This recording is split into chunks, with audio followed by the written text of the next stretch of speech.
for the plot, but we all know it is probably not. Little chat with another slice of life. Biggles keeps talking about another villainess. And in a trope beneath the side of the irule. Watashi tachi wa sorera wa subete bunseki shimasu. It's the Biggles breakdown, another anime night, fighting over shows and the plots. It's time for the Biggles breakdown.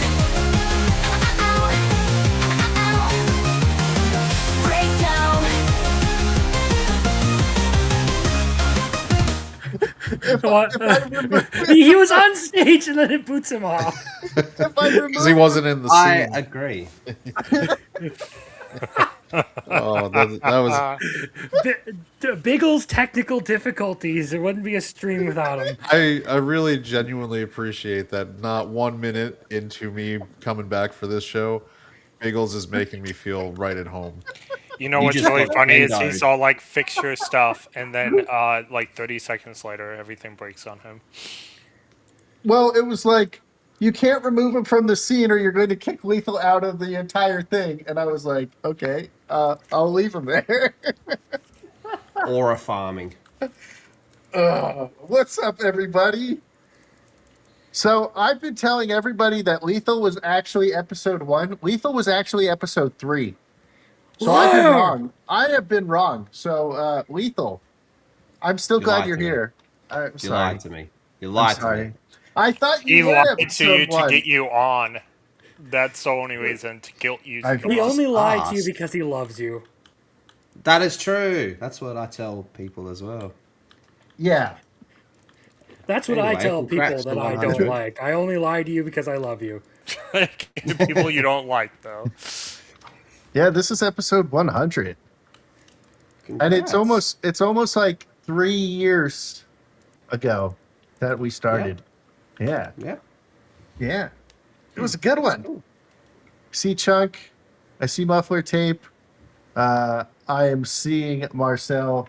And because it's like the beginning of the month and it's also episode 100, I can gift out memberships. So there's memberships. And now we have even longer clips for this stuff. So now Bro is out here awarding himself the medal for gifting free memberships. Yes. So you guys get to see the new clips, the longer clips.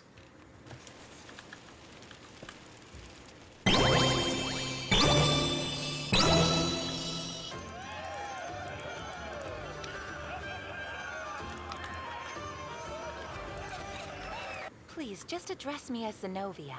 Very well, if you prefer. Zenobia, Idiot! What a clip, guys. Everything you've got. That was amazing. Quit being such a freak and let's go.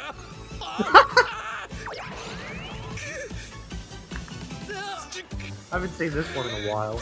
Yeah, I like the new intro, by the way. It's been a little while since Tomo came out. Yeah. Oh my gosh, nostalgia. That was requested, so I put that one on due to request. Okay. Yeah. There's some other ones. I got one. One of the 3 lady viewers that we had said we didn't get enough clips for the ladies, so we have one now for the ladies if they want. But we'll show that later. He's lying. He put it in here for himself because we all know Biggles hates romance because he's not straight. So he has to have the dudes here for himself.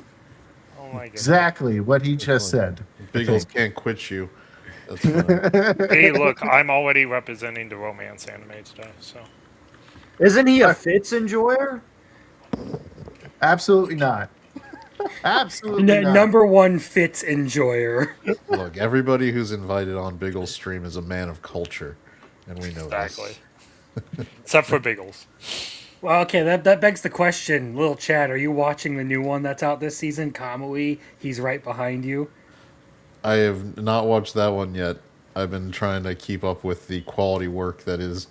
I mean, the ones that I've been making sure I don't miss have been Tanya the Evil coming back, which is great. I've been really pleased. Mushoku Tensei is just the amount of effort they put in those first 2 episodes is just amazing. Like the animation, people. I hate that people are trying to tear down Mushoku Tensei right now because it's just. Oh, they've been doing that ridiculous. since the start. I know, but Well, it's getting particularly worse. bad because now you have the ReZero fandom making it their personal mission. Like, I mean, we should just appreciate we're getting like isekai perfection sandwich. We have ReZero with it taking a break between cores, going right into Mushoku Tensei. We are we are looking at peak. Like that's peak. We should just be happy to have those two Well, concurrent. what's airing right now is we have ReZero coming back for the second part of summer here. There's Mushoku Tensei, there's Ascendance of a Bookworm, there's Tanya the Evil, and I guess if you are into the dumb side of isekai, there's Overlord Light with Skeleton Knight in Another World, but... You got World's Strongest Rear Guard. Shut your mouth. Wait, is Skeleton bad this season? I'm waiting for all 12 episodes to come out. No, because it's Skeleton was basically... actually good that in It's season the one. exact same thing you get out of season 1. It is Oh, literally the exact same thing. Skeleton Knight is just it's lighter. I mean, it's not. It's very light, but I remember so I watched season 1 like 3-4 years ago. I think it came out in 2022, but it was a lot of fun. I remember like walking away from that. And I was like, that was fun. Don't forget the peakest of all isekais, Trapped in a Dating Sim. Well, I no, am- the I am peak not is a- ReZero, but Whoa, that's what are you okay. doing? We're not going to get into this one. I have been actively listening to the books for the better work by this author. I'm the Evil Lord of Intergalactic Empire, and I just got to the part where Bro's main homie turned himself into a girl. Oh, and I was ended up no, going on damn a it. date. I was trying to keep that hidden from Biggles to see. It's so obvious that it's going to happen, though. Then I again, enjoyed season 1. given his track record at comprehending things, it would not Well, surprise me. I mean, if he does the that. author did the same move, but with a side character and Trapped in a Dating Sim. To Aaron. Yeah. Yeah. So, Who got fucked up just for hitting on Olivia. I mean, he was trying to casually date something her, so yeah, I think he deserved it in Trapped in a Dating Sim. But and instead he so did. we're going into the like game ending allegations here, huh? yep. I mean, whatever. Bro got me too'd by an android that could reprogram him on a biological level. I mean, well, how'd you like the new animation style? I'm not digging it. I don't. Well, the artwork is closer to like this, you know. But some of the guys look like they're fucking girls, except for Leon. And I know the Idiot Brigade's supposed to be like a bunch of pretty boys, but they literally look like women. And they don't look that feminine in like the manga and shit. So, and the animation has gone down, and it's almost like a PDF. And it's like, Yeah, I mean, when you're doing this one, you've got to invest in the proper motion and jiggle physics. It's a requirement. yeah, they fucking did a Baywatch scene basically and they just straight line. Nothing happened. It was awful. Like if Angie's not moving, something's wrong.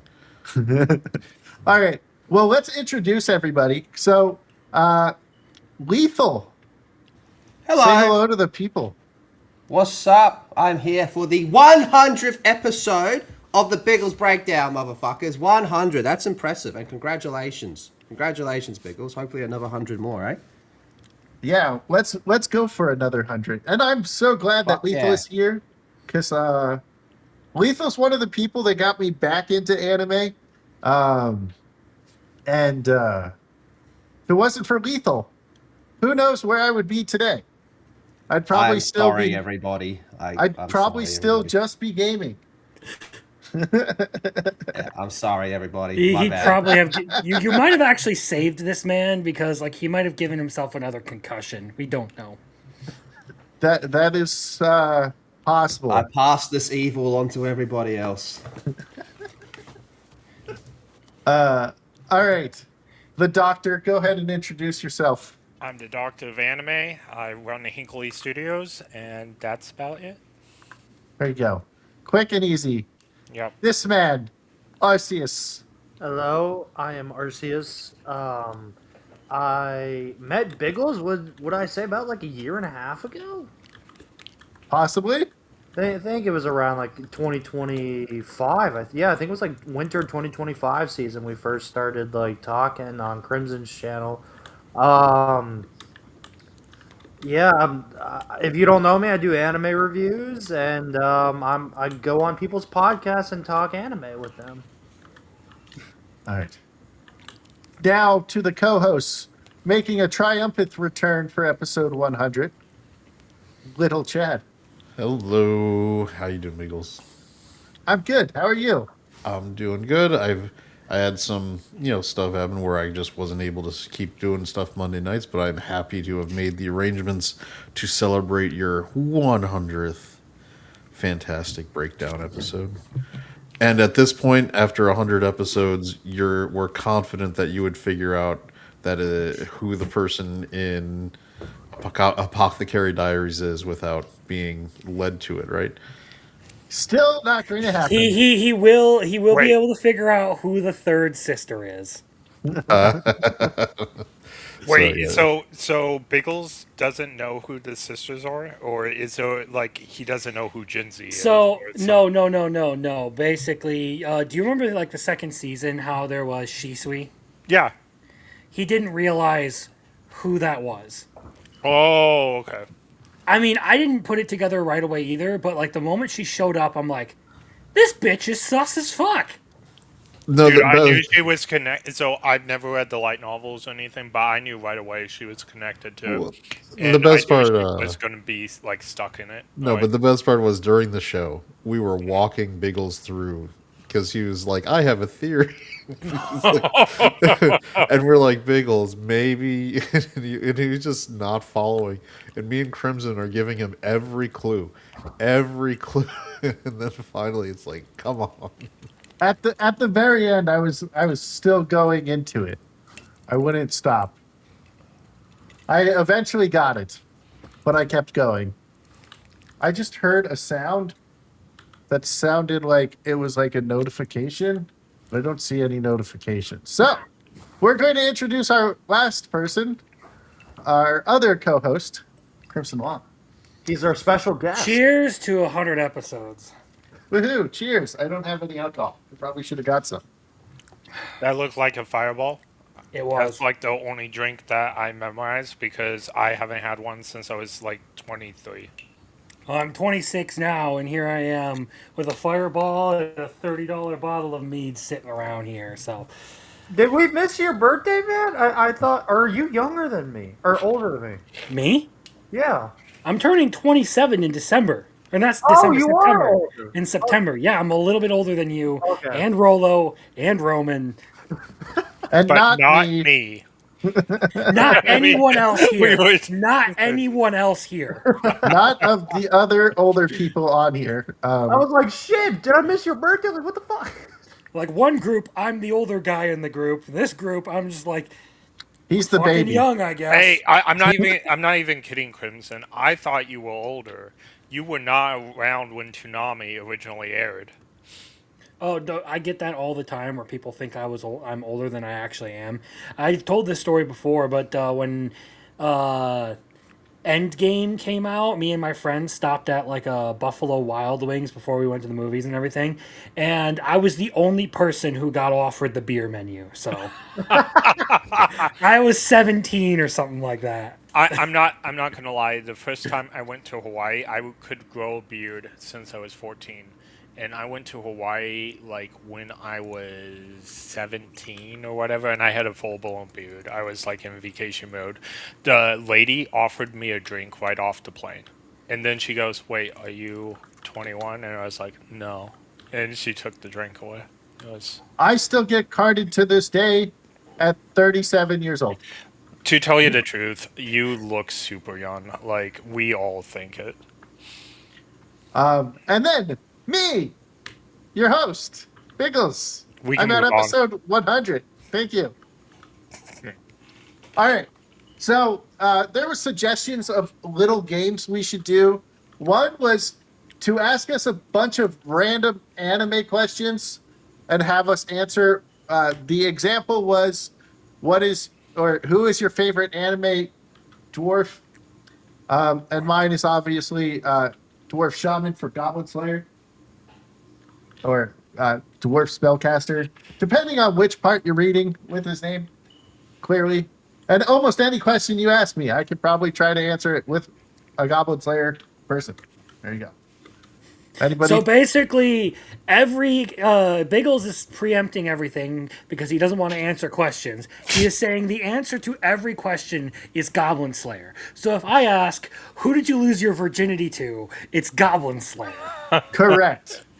Unfortunately, It's No, actually it was, one of the goblins. It was actually one of the goblins. Correct. I knew what he was gonna say. They treated me like a woman. What's your top 3 non-sequel anime this season? No particular order. If you can put, or if you want, you can put in order. Well, I actually have a list of that on my list, on critical list, and it's all inept villainous, from overshadowed to overpowered, and live and lady. Those are my 3. Huh. Am I supposed to answer now? Sure, go for it. We'll go in order. So Crimson. non-sequel Yeah. would be Kaiju Girl Carmelise, Draw This Then Die, and then Frontier Lord begins with 0 subjects. That would There be you my go. top 3. What do you got, little Chad? All right, so 3 that are non-sequel. I'm pulling up where's to get the name right. What's the one where he's taking a smoke break? The Smoking you- behind the supermarket with smoking you. behind the supermarket. I've been enjoying that one. That's actually on my list too. Yeah, smoking behind the supermarket with you, I guess is the name of it. Because I'm a sucker for wholesome romance anime, even though it seems like it's a blatant ripoff of A Sign of Affection, but we're just gonna change our handicap. I should look up to see which manga came up first. Oh, the blind one? Yeah, is the what is it? What did I get the name? Arceus knows the name. What's the name, Arceus? Love unseen beneath the clear night sky. Yeah. I haven't seen that one. It's just a nice. If you did I like did you watch wholesome romance. did you watch Sign of Affection? Yes. So it's in that same vein. Okay. It's a little bit less like just diabetically sweet, but it's and so those are my 2 that are kind of off the wall ones, and then I got to abuse. Biggles has sucked me into the villainous genre, and the Livid Ladies. God is a little bit good. Apparently, that's going to get to like redo of healer level of revenge, according to someone that I was talking to. But I don't know if there's going to be grape. I don't know if they'd let that on Crunchyroll, but so. Well, they did. Please put them on, Miss Takamine. So, Which, by the way, is the best ecchi that's been on Crunchyroll in years. Best ecchi comedy, where they actually like we're an ecchi, so we should be ecchi. We shouldn't be stupid. So, but yeah, and they released an uncensored episode 1, and then proceeded to censor the shit out of it the rest of the season. Just like realize, oh wait, our mistake. We're supposed to be corporate assholes.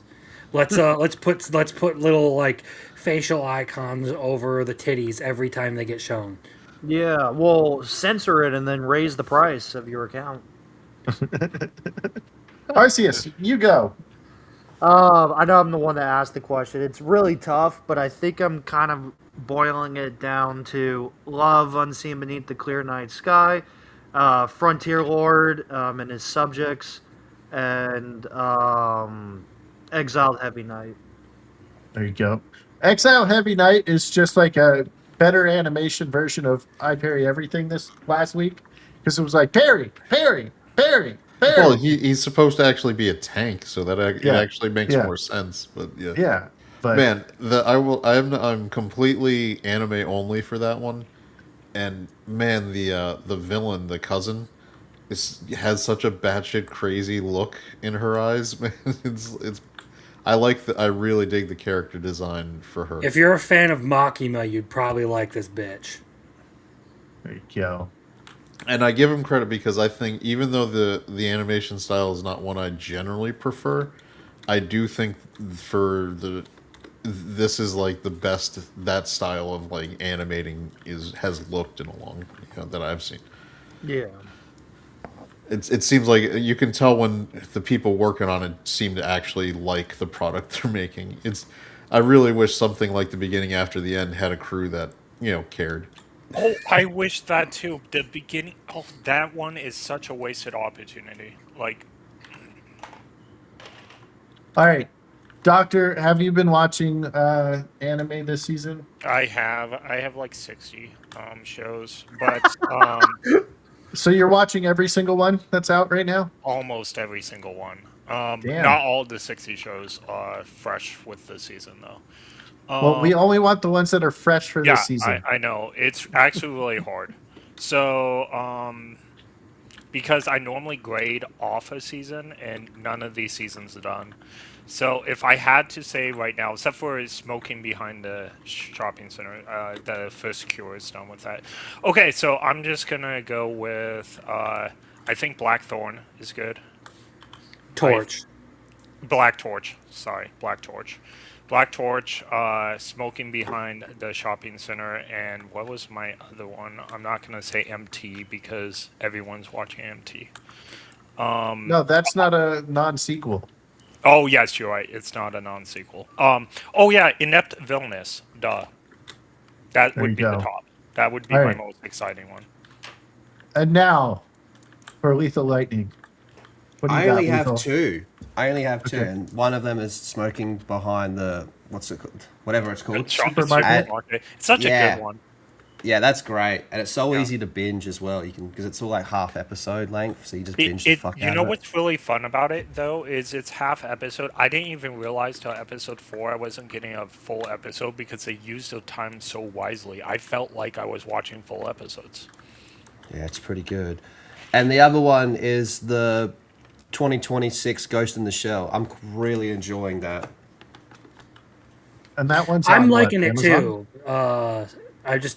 I'm surprised everyone has been hating on it as compared to the Yeah. original. Yeah, and the problem with that is because everyone, well, okay, not everyone, but majority of people like me found Ghost in the Shell through the 90s movie. Yep. And the 90s movie is inspired, but it's closer to being inspired by Ghost in the Shell, whereas the 2026 Ghost in the Shell is from the manga.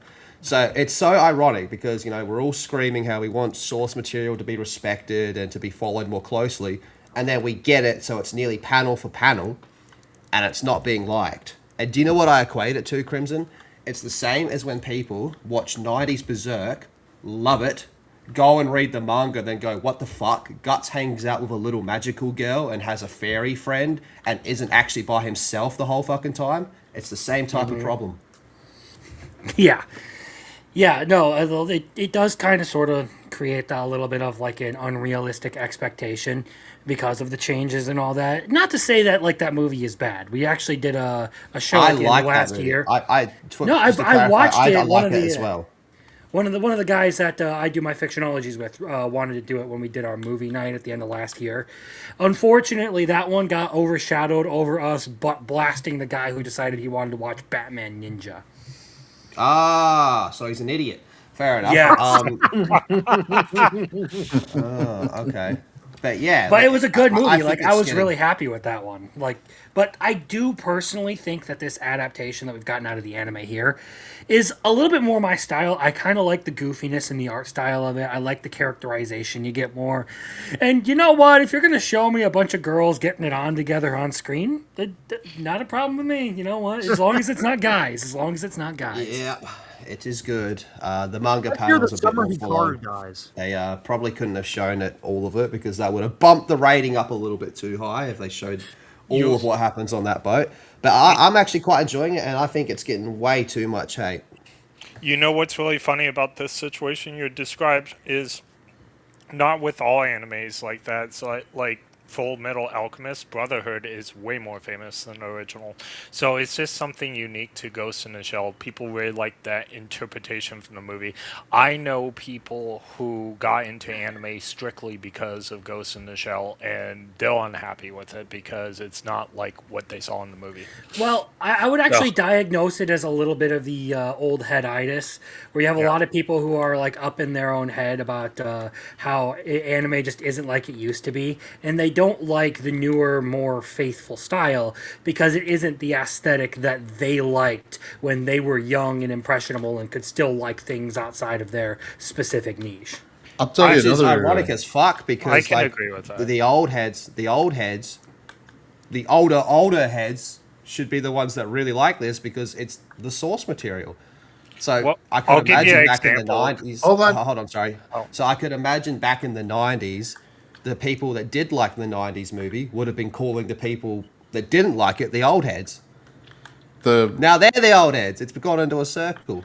Well, the '90s movie, in the era when that stuff was happening, we didn't have access to manga in the U.S. Like it wasn't getting printed over here unless you were special ordering that from a it just and translating it or something, maybe a bootleg. So Well, I'm all pretty you sorry. had, all you had was the movie. So not to say that you're wrong. This one is like I'll give you another example. When they redid Spice and Wolf, the new version was better, but people didn't want to give it any credit for that. At I least, actually like, I watched the new version and I really liked it, but I'm yeah. kind of I like my dubs sometimes, and it had one of my favorite English voice actors in there with J. Michael Tatum as Lawrence, so that's probably why I was biased towards it. And also, I just think Hollow is kind of hot. So Oh, Also, did you now know that that in the yeah? I was gonna say now that they've actually had the manga finished, they're not skipping stuff that ends up being fucking essential to the story because they thought it was superfluous when they were animating it. You So the know, '90s Ghost in the Shell. Yeah, go on. there was an exception though. The original Sailor Moon anime, I do think is That's better not than at the. all. I That is do think not it's at better all. than the Crystal and the more faithful versions. I do think the original Sailor Okay, I'll Moon come was. back. We'll put a pin in that one. Yeah. I'll come back to that one. he's gonna fight you on this one. He really Oh, likes it was Sailor my very Moon. first anime, so I'm a little bit biased, but it's still considered a classic to this day. Like everybody talks about the original series. So the '95 Ghost in the Shell movie actually failed in Japan because they were all like, "What the fuck is this? This is not a story." So there's a little fun fact for you. And again, I liked the '90s movie. I really do. But yeah, but going back to Sailor Moon. So Sailor Moon's like one of my all-time favorites, like Mine top too. 3, debatably. I love the '90s one. I adore it so much, but I actually think that as a similar problem here is a lot of people watch the '90s anime and go, "Oh, it's pretty fun," and then they read it and they go, "Oh, Sailor Moon just fucking stabbed herself with a giant sword, or her face just got fucking melted off by space lasers or some shit," right? They realize it's. I don't want to say it's dark and gritty because it's not, but it's a lot darker than what the '90s anime presented Oh, it for sure. as. Now, in regards to Crystal started really fucking rough. Really fucking rough. First season, roughest. Oh, in it's a while, it's yeah. hard to sit through, Yep. despite it technically being more manga accurate. I don't think it got good until it went to Netflix of all fucking places. You know what's really funny is I actually like Crystal way better than the Netflix when they took over. So I watched the most recent Sailor Moon movie to come out because I keep up on Sailor Moon because it was my very first anime. So I thought the transitions in the movie was awful. And I thought it was really hard to follow all the way through, even though I've known all these characters for 35 plus years, right? It was actually super hard to like follow everything, and I thought it was just a very bad direction for it. And I felt that's it not got better when it biased went to with the Netflix. original, by the way. I think overall I prefer the '90s. I have never seen an anime that can do color the way '90s Sailor Moon does color. Oh, I don't know what they exactly. were on. I wish that whatever those drugs were would come back. But I as believe far it's as called Crystal, cocaine and starvation, sir. Oh no, Cocaine's that's a not hell of a cocaine. drug. There's more going on there than cocaine. But as far as Crystal, I think it actually improved when it got to Netflix, and most of that would be because of just how fucking rough it was before that. But overall, the '90s one is better. But it's the same problem. It's the same problem that Ghost in the Shell has, where what got it popular isn't really the story. Exactly. It's a completely different story. Yep. Yeah. Galaxia, all time That's why I villain, wanted is up to there. connect Sailor Moon and Ghost in the Shell because they have a very similar thing going on. I could talk Sailor Moon all fucking day. I love that Oh, shit. me too. Me too. He's the original Tuxedo Mask. Lethal was. Yeah, he's basically he's like my Ryan Gosling. He's literally me. Oh man, I loved Tuxedo Mask growing up. I even dressed up as Tuxedo Mask for the Harvest Festival, which is what we called Halloween back then. So I also wanted to be Tuxedo Mask. Just saying. We've certainly done a lot of gushing over magical girls right now. So hopefully you don't get into. I haven't. with that. I haven't done the gushing. All right. No, that's. Hey, here's another one for you. How about you? Do you I think like Yu-Yu's Crimson kinda got the similar? reference. I got the reference too. What was that, Lethal? I think everyone got the reference. We've all seen it. We just don't tell people about it. Do you think Yu Yu Hakusho's in the same boat as what made it popular isn't really the same as? I guess it's more. I think so. I would raise Yeah. my hand for that. I think the original series is such a classic. People hold it next to their heart, and when you read the manga, it's completely different, right? So I Well, never it's like- watched the Netflix. I can only imagine it's an abortion. I haven't watched the Netflix either, and it's not because I don't want to. It's just because I kind of, grew up with Yo Yo Hakusho, and then I kind of was all like, well, I liked it. I didn't love it. I liked it. Fair enough. Speaking of Netflix, so Netflix One Piece has always been pretty fucking overrated, hey? I haven't watched it. I haven't watched the original One Piece I either. didn't bother with the second season because I haven't realized, seen the hey, second season. I don't actually really care that much about One Piece. Same. I do plan to watch the second season Netflix. because I enjoyed the first season, but I'm forcing myself to go through every episode of One Piece, and I already know the story because I've followed it for years and years. But if I'm gonna talk crap about One Piece, then I'm gonna have to see every episode. So that's what I'm doing right now. I think And it's it's pretty not overrated, the Netflix one. The Netflix one is a fucking... I think the problem is it got praised because the bar for those adaptations is so fucking low. And you go, oh, this one is somewhat okay-ish, so it gets held up to be fucking really good when it's not. This has to be like the porn version. Love Action, not live. Love Action. Does anybody know I the think I answer to this kind one? of get what you're saying. I don't think that the One Piece live action was actually horrible. Like, I actually think it's a decent show. Overpraised. It's not Yeah, you know horrible. what? Probably. I think that's probably correct. But my bigger problem with it is like you raise the issue of like, all right, you've literally brought in Garp way too early in this story, and done a bunch of shit that you probably just shouldn't have right out the gate. You kind of rob the moments that happen later on in the series of the impact that they give you. Like Garp showing up after Water 7 and everything is kind of why that moment was actually pretty cool to see in the series. I wouldn't say... I agree. Like, it's not horrible. It's just not abysmal dog shit, so it gets praised like it's good because I think people are just used to abysmal dog shit.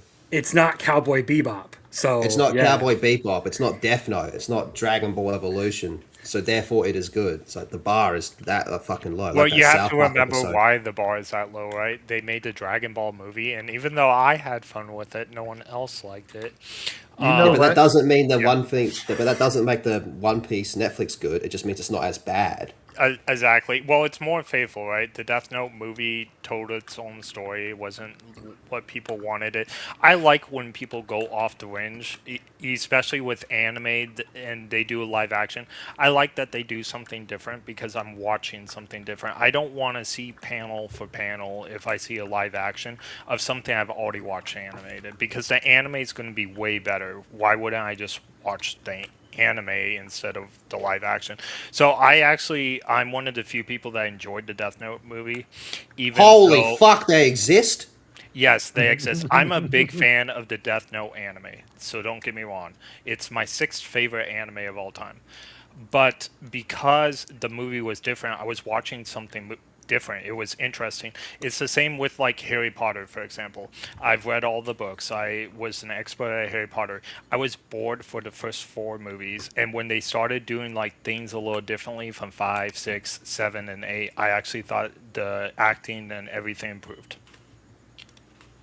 Well, yeah, they're not children anymore. They're adults. Well, it's not just the acting, but the creative licensing that they had. I thought it gave better performances, except for the sixth movie. I think they did it terrible next to the book. But the seventh movies and the fifth movie, I thought was way better than 4, 3, 2, and 1. So, and it's 1, 2, and 3, and 4 did almost near to the book. So, Harry Potter is not my cup of tea. Yeah, that's one I stay out of because it's not my thing. Hey, did you guys know there was a Dragon Ball movie before Dragon Ball Z even came to America? I did. A live action one? I kind of want to watch it. Oh my So god. like even predating Evolutions. Yeah. Yeah. Evolution came out, 2005 or something? This was way before that. I think it was like 1994 or something. Yeah, Is what it it's said. something disgustingly. Is Dragon Ball Evolution that old? Yeah, I It thought it has was to like be. 2005 or something. I don't remember precisely. 2009, I just just googled, but that's still pretty 2009. fucking old. Nearly 20 years old of that fucking holy shit, man. Hey, just to put it in perspective, you know what else came out in 2009? Transformers: Dark of the Moon. No, Revenge of the Fallen. That too, but Fairy Tail. This is Fairy Tales here. Yeah, Yeah, dude. see? Wow. Yeah. Fairy Tale. Another series where I watched over 100 episodes and decided to drop it. What? Well, if you listen to Biggles, it really picks up after episode 150. Once you get to if you put in the time to get through Yep. 150 episodes, Because you then get the it'll best, start. one of the best arts in anime. So Fairy Tail goes like this. It has an up and down arc path. Like there's some arcs that you wonder why you're watching it, and other arcs you're like, this is the best thing I've ever seen. So yeah, Fairy Tail's just one of those really weird animes that it goes from stupendous to like this is kind of lame to stupendous again, and this backwards and forwards. What about Fairy Tale? I knew.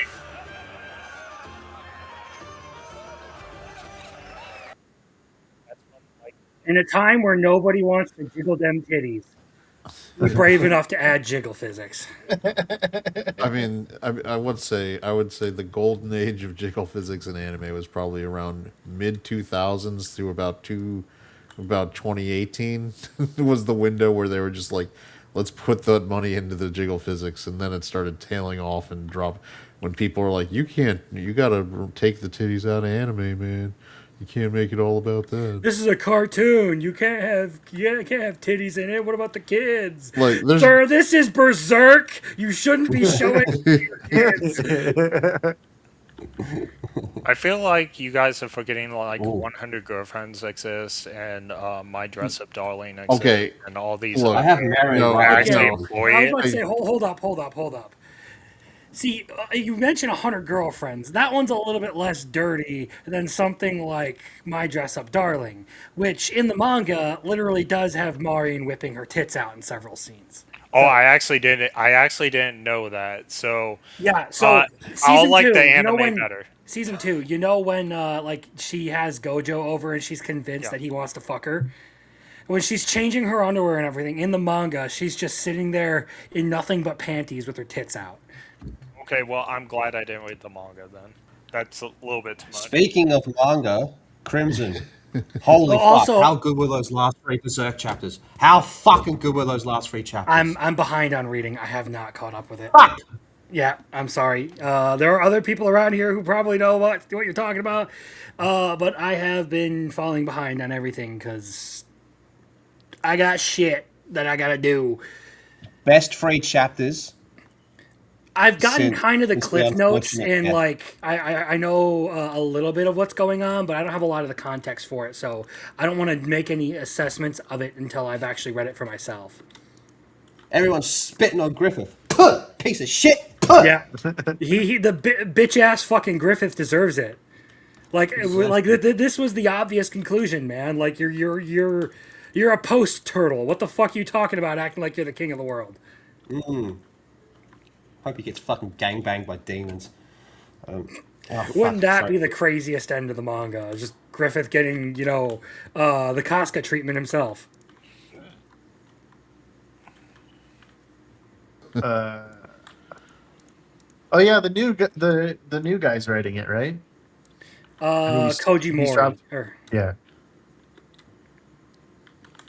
Yeah. Yeah, and one of the reasons, like, as far as I understand, one of the reasons he's talked about it being so slow to release is he's basically in a delicate spot with the manga, and he wants to be as faithful to what the original vision for this section was as possible. So, like, he's taking every caution he can to try and not fuck this up.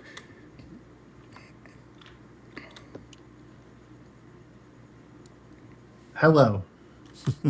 We're good. Okay. Yeah. Oh, you're talking to chat.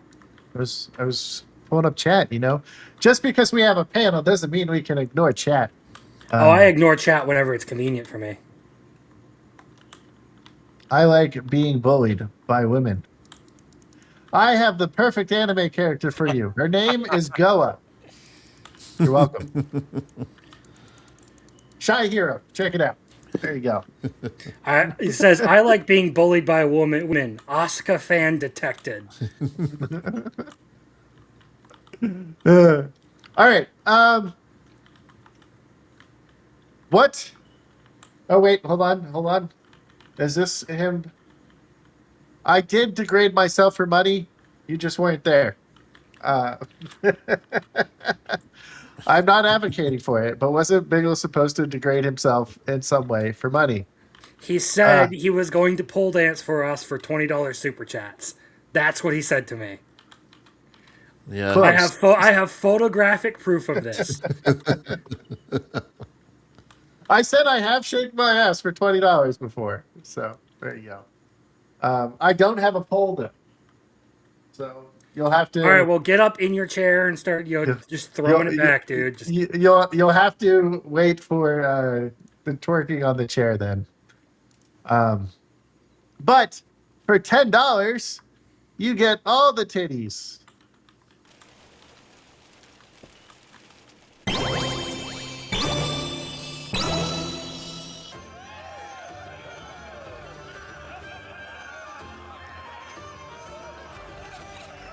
Please, just address me as Zenobia. Very well, if you prefer. Zenobia. Movies! Idiot! Concentrate with everything you've got. Be such a freak and let's go.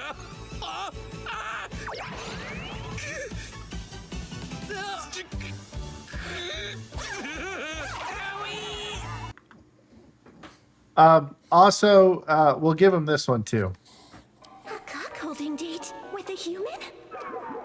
Having Big Sis stolen from me is hard, but having the one stealing her being stolen is harder. So if I turned around and stole him too, then that would make it some kinda 3-layer cockception? I'm too confused to get turned on. There you go. That anime was wild last season. It was fucking funny. Like, the whole, Kanon's family arc was just... There were screenshots that I posted, like, on this week's episode of scenes you don't want your family walking in on you while you're watching. And it was just the scene of, her, like, beating the shit out of her younger sister. And when I say beating the shit, I mean she spends like 3 minutes spanking her younger sister, and the younger sister gets turned on to it. So So another thing that I hate about season 2 of Trapped in a Dating Sim, they show Kyle's mom. Kyle's mom is supposed to be as stacked as Kadon's mom. And they're very tiny in the season 2. But we got another $10 super chat that says, I'm spending this to offset mufflers. No ass shaking. Congrats on 100 episodes. Here's to hoping for 100 more before the CTE sets in. Well, wouldn't it be more fun once it sets in? Okay. I mean, Stone Cold didn't become fantastic until his brain damage really kicked in. Well, my brain damage is already kicking in. They just don't want more. Yeah. All right. Do we get another all the titties then for 10? I guess we got to do it. I always like more. Look, more titties is more titties.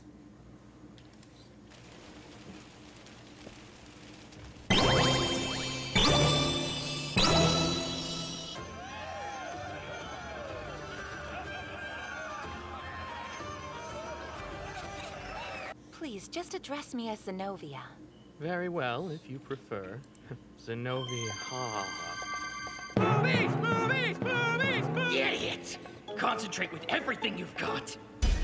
Quit being such a freak and let's go. Ah! Ah!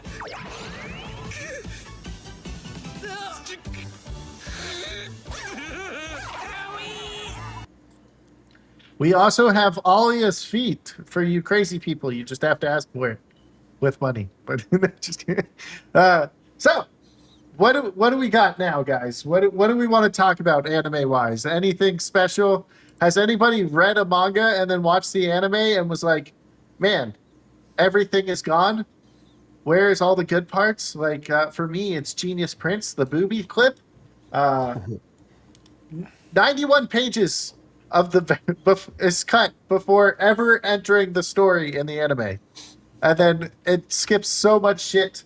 Like there's a scene where they're negotiating, and one of the main people in the negotiation isn't even there in the anime, so it fucking drives me crazy.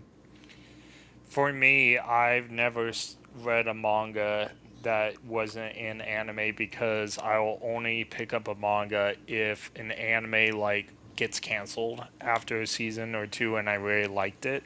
Like what was that one? Skyscraper or Invasion or whatever. It got canceled. Oh, Lockdown Level X. Not that one. It's something Skyscraper Invasion or something. Let me look it up. But anyway, that one got canceled, and I needed to see what the end was. So I picked up the manga and read it. So Skyscraper Invasion, that's what it is. It was on Netflix. Is that the one where? Oh yeah, whatever. They never did season 2 of that. That's one with all the it's masks crazy. and they got to make you jump off the buildings and shit. Yeah, with the clown max and everything. Yeah. I do have to say that the end was a little disappointing, but it was they should have still did it because it wasn't as disappointing as like Attack on Titan or something. It was just like, whatever.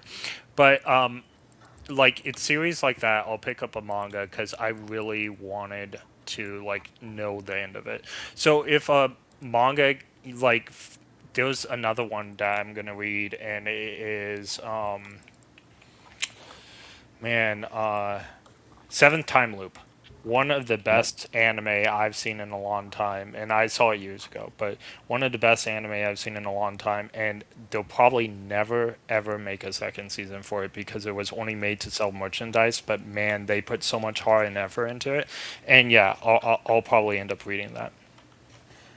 So, I have a funny story about Attack on Titan and Biggles that I'll tell you, and then I have to get going. Okay. So I was all in on Attack on Titan. Like I was all fucking in on it, and this was, I think, during final season part 1, right? And I was a anime only. Okay. I was streaming a game. I can't remember what it was. Biggles comes in the chat. Hey, Biggles, we start chatting and shit. And he fucking spoils the manga ending, right? And I'm like, what the fuck, dude? That is so uncool. I get a bit angry about it. And I go, that can't be true. That sounds fucking retarded. That cannot be the ending. So after the stream, I'm sitting down. I'm like, man, fuck Biggles. But I'm going to go check if this is real. Like, this can't be real. Because what he told me is so bad that this can't be real. But Biggles wouldn't lie about this. So I go and look up the manga ending. Like, it's fucking real. And all my anger for Biggles left, and I became so angry at the ending that I didn't even bother watching the rest of the anime. I can't believe you rooted for him. Honestly, I thought it was like a joke scene, so I was like making a joke about the ending and was like, "Yeah, this sucks," or "This happens," and I literally thought it was like a joke panel because I was like, "There's no way this could happen," and Did then I you- started going in more on it, like it was a joke, and it actually was true. But guys, you just don't understand. Like, there's a reason it literally just like hypes you up for saving humanity and everything, and does something completely different at the very end that makes no fucking sense. When it spends the entire series telling you that like there's hope that humanity can survive and that we can get rid of the Titans and everything. It's There just was hope for one generation, and then the island gets destroyed. By the way, the author regrets doing the His ending. ending. Yeah, exactly. Years later, but he I felt believe pressured it. into doing it. He didn't want to do the ending he actually wanted to do. well, I don't know if that's the case. I think he wanted to do. People had to talk him out of killing Levi and stuff like that because he was really inspired by Game of Game of Thrones. Thrones at the time. Yeah, and people were like, "Are you crazy? Don't kill off Levi and all this stuff." That's the only reason Levi survived. By the way, I found the name. It's High Rise Invasion, not Skies. Are you putting in and out, or is that me? He's cutting in and out. I'm not sure why. Oh, Okay. It's lethal, okay? I say it's lethal. I remember being so furious and then being like, fuck this show, man. Fuck Attack on Titan. Ew, we have to save humanity. When I read that ending, I thought, you know what? Genocide looking pretty fucking cool right about now. Extinction is based because fuck this shit, man. All right, lads. Well, I gotta go. Biggles, again, congrats on 100 episodes. Thank you for the invite. Thanks for Appreciate being you. here, Lethal. Of course, my friend. And it was good to speak to everybody here. And have a good rest of the show. Thank you, chat. You guys are the MVPs. And I'll see you all guys a bit later. Have a good one. Later, have a good one, dude. Later. Thanks for having it. See you. bye. Pleasure meeting you. All right. So now, do we talk about seasonal anime? Is that what we're going to do? Because 100 Girlfriends introduced a character that is great. I love her. She is perfect. Nothing can change my mind. She Crimson's is number best one girl. seed. Yep. I love the way they did it with the season where they, in the first episode, they're like, how did we get more girls? Did we skip something? And they're like, oh, yeah, we did, but it's okay. We're going to backtrack. You're fine. Oh. The author just wants to troll a little bit. No, and like as far as 100 Girlfriends goes, like I've liked this manga since I discovered it way back, closer to when I started actually like making my channel. It's like nice to see that it's gotten multiple seasons worth of adaptation, because I feel like it genuinely deserves it. Like it'll have its weaker moments and everything. Like not all chapters are like the most amazing that you will find out there, but it's still a fun show. It's still a fun manga, and I'm looking forward to the girls we're gonna get this season, because if I feel like outside of I guess the originals, this is probably one of my favorite batches. Like, if we're talking about just like the seasons themselves, this is probably one of my favorite segments of the story. For the characters that get introduced in this one, outside of Chio. Chio is my least favorite. Well, I don't blame you. Those first two are, I guess episode 2 was the weakest one. But this one, we got them all in their dress ups, what they felt like the most free. And I like how, not Hakari was like, basically like, eat chocolate off me. Was her most free. A skimpy outfit with chocolate on her.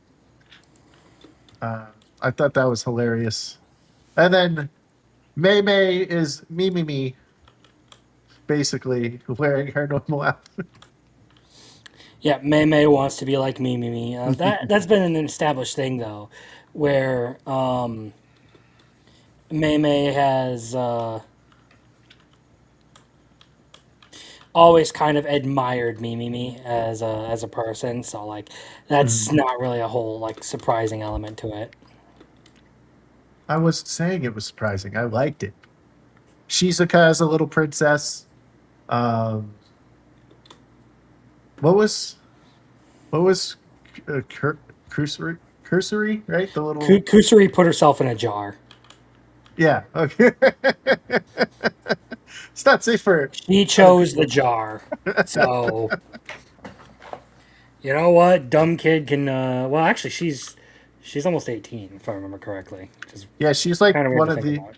Well, if you don't count the adults, she's the oldest out of the high schoolers. I think. I think she's even older She's than. a third year. Yeah, she's the older one. Which so is Shizuka. All right, what do you have, little Chad? What do you got for 100 girlfriends? What do I got? Is nothing but positive review. It's great. I mean, I love the show. We've talked about it when I was on before, and like Crimson saying, our Japanese teacher who's in love with America is one of my favorite girls. And they were, I mean, this episode, like when she's doing the flashback to leaving, and she just flips her parents the bird and says "F you." Like, No, it's really unfortunate that they censored it because like she's just generically saying fuck you.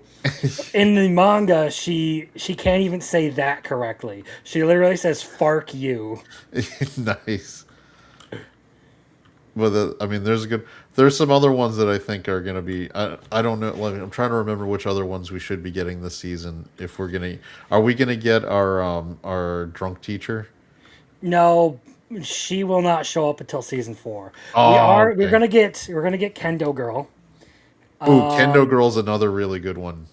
Yes, Kendo Girl, Massage Girl. Because Kendo Girl is the one that Hahari, like Yes. the She and Hahari they get have a along really special well. relationship, and that's and by the way, I sent in our chat and in our group chat there was a story. I guess the mangaka who's a woman, shockingly, and I know that's crazy for some people to realize, is now pregnant and having her baby. I was like, is now Hahari going to be a self-insert character, or is this where we're going to go? Crimson was awesome in his response, but this show is just fun. I like it. I mean, you can. I was watching it, and right as the teacher walked in the room, and my wife was coming down, like, "What are you watching?" Because it's Sunday. I was like, "Oh, 100 Girlfriends," and then she's like, "Howdy," and she's like, "What is this?" I was like, "Oh, you know what show it is? It's It's 100 peak Girlfriends." fiction. Yeah. That's what it is. But even she started watching and laughing her ass off. Like it's just Now, great. from what I understand, we are going to get Yasashiko, Momiji. We The have giant chick. yeah, no, that's Yasashiko. Okay. Then we have Momiji, we have Kendo Girl. I forget exactly what her Kishika. And then one other that I'm not going to talk about because you know what? They've been hiding it in the series, so why not just let everyone figure that out when they get to it? You know what? I'm glad that my favorite is Hikari because it seems like she'll be like a main focus for the whole series. Well, So she was like the first one, so she was the first one, but she's my favorite. And if it wasn't for her, I probably wouldn't be watching. However, the thing is, I wonder how are they going to balance all 100 girlfriends and give them like screen time and like story arcs. I don't know. I've never seen. I keep anything like asking it. the same Yeah. question. Yeah. Well, it's about the constant stream of introducing the new girls and then a fun group episode. That's kind of how they do it. Well, according to the very basic AI I just looked at, because I was worried about it, so I just typed it. It's not a lot of stories, not a lot of spoilers, but Hikari seems to have like her own stories that go on in the future and stuff. So Well, a lot of the characters do get their own like specific chapters. Like I just got through one that was all dedicated to Shizuka and her family. There's also a really good chapter in here about Karane and her family. That one was really fucking funny. I think Biggles will really like that one. Brittany's All right, I talking got. about that Got, chapter a gotta lot. love those tsunderes. Yeah. I gotta catch up on the manga. I'm only like 5 chapters in. I'll catch up. I'll just start reading. We And know you did- Biggles has a thing for the women who mistreat him. He needs the tsunderes to yell at him and call him what names and just yeah. But I I've just see seen- them very direct. Tsunderes are like my worst enemy, though, because tsunderes are not direct. Yeah, I do love the new intro where they just have the like where when it comes to the clip of our the baseball girl and they just have the machine like hitting her in the butt. That's a reference to something one of the bonus chapters they had in the manga, to where she basically unlocked her whole masochist kink by sticking her butt into like one of those moving fans. Like it's this whole thing with her and her brother like learning to or she's like her brother's teaching her baseball and everything, and that's where she starts to like get addicted to the pain, and he walks in on her and she's just like, I don't know, like 7 or 8 years old in her bedroom sticking her ass into a spinning fan screaming ouchie like she does, and the brother is just horrified at the monster he has created. Oh. So she's kind of like Happy Gilmore, where he stands in front of the batting cage and just takes the balls to his chest, but it's to her ass. I haven't watched the intro.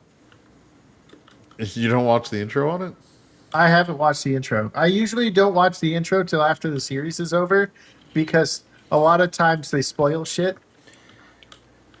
I don't really think there's much spoiling in this series outside of what you already got in episode 1. Huh. Like, I don't think this intro really gives you a whole lot of spoilers as compared to that. I will say, though, that the outro for this season is actually something I really like. It's the chibis. More chibis. I'm just talking about the music. All right, Arceus. I like 100 Girlfriends. I think it's good. It's wild. It can be fun. It can be interesting.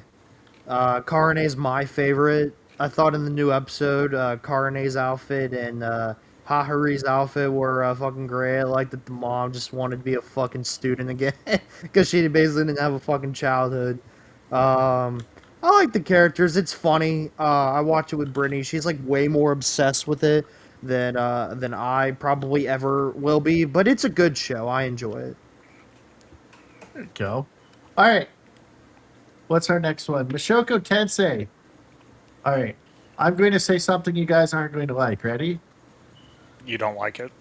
That scene with Sylphie where she thinks Rudy is talking about a threesome. That just justifies my hatred for Sylphie, because she literally thought he was just trying to get her to fuck on campus rather than what he actually was. Do you not realize she was down for it? Yeah, I don't care if she's down for it. Man, you're really gonna have a problem when they actually adapt yeah. the threesome scene. I mean, let's not even talk about a Beast Girl guys, harem for somebody. You guys are not getting it. She thinks very little of Rudy in that moment. Yep. That he would do that at that moment. To be fair, So it just goes to show that I'm justified in my hating her. Biggles, her entire worry was dismissed with one sentence. She's fine.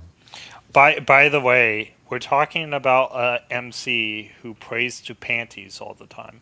So I think she was justified in her work. No, he doesn't No. pray to panties. He prays to the goddess Roxy. Which, by the way, I am the head priest of Roxyism. Okay, Okay, I will not hear yeah. any objections to this. And you. And No, he literally prays to panties. I know he does. He prays to the holy relic. too. Yeah, From which the is goddess panties, Roxy. Which From is the panties. goddess Roxy. I'm right here with Crimson. I'd be the It's Archbishop. it's his holy, it's his holy relic. Okay. Literally folds his hands and prays to it. Like, okay. All right. So one of the things that I think people, this is why I hate some of the disagreement, like the people who try to boil Mushoku Tensei so down to like just pervy things. It was like he's wrapping up that in like that stuff into a genuine exploration in terms of healing from mental trauma, specifically Rudius's past life where he was the neat shut in. Yep. And Roxy, the reason she's praised to that stuff isn't necessarily because he's pervy in their panties. She's the one who got him to go outside. She's the one who got him to see that life was something where he could live it. And she did she did more healing of his mental trauma than anyone he'd ever met in his life to that point. True. So I think I wasn't putting it down like that, but if Sylphie walked in and he's kneeling before the underwear, she's gonna think otherwise of him. I'm just saying that, like, I wasn't trying to put down MT. Obviously, I watch, and I obviously think it's a great reincarnated story. However, it's just like it's really funny that we think Rudius is this fantastic guy. He's not. well, he's dealing with. All right, this is where. All right, I'm nobody. Rudy is not perfect. Oh, absolutely. But Rudy is, yep. but you can see, I think rationally, how everybody that he brings into his life he's doing it in a way that is based on healing from the trauma that he suffered and how they and the roles they played within his life to help him heal. Roxy was always his goat because she was the original one who helped him. Sylphie he thought was was his friend and he thought she was a boy and she became his best friend, so she was his first friend. And then she helped him as an adult through dealing with the trauma from when Eris left him and left him not as a functional man, which people I know people hate on that arc, but I think it was a really important arc to reiterate that Rudy is still, even after living 18, 16, well, whatever number of years, 16, 17 years in this new reincarnated reality, is still a damaged human who's dealing with trauma. Well, yeah, but the thing is, you can either let go of your trauma and like power forward, or you can hold on to it. And yes, I do get his struggles. Everyone struggles in a different way. But I do want to say something now that you brought it up. At the end of the first season, where Eris leaves him, that was such a become a better woman for him, and he thinks she left him. And I just thought that was the silliest like mix up I've ever seen. It's because remember, Eris was illiterate. Yeah, correct. So when she leaves, she's still not great at writing out her feelings. No. So what she thinks is being clear is completely easily seen as something else. And remember, it's in the context of someone who still doesn't think he has value to someone of the opposite sex. And so when Eris leaves that, it breaks him because she thinks she was being clear on what she was doing to leave to be worthy of him. And he easily reads the message as her leaving him because she doesn't want him. And even though it seems like it's a silly, mix up, in the context of the story, it's completely believable for how much they've established these things about the characters, so that because Rudy is still a damaged person who doesn't have a big sense of self-worth, and Eris is dealing with the same thing. And she, again, they laid the this is why Mushoku Tensei, I still like ReZero more, but I think Mushoku Tensei does more to make an organic world that functions rationally than even ReZero does, because all of this stuff is so laid out and built. Like the fact that when he becomes the tutor, he's also teaching them to read and do all these other things, and he teaches, like, all of that stuff ends up playing a role as other people are functioning around him.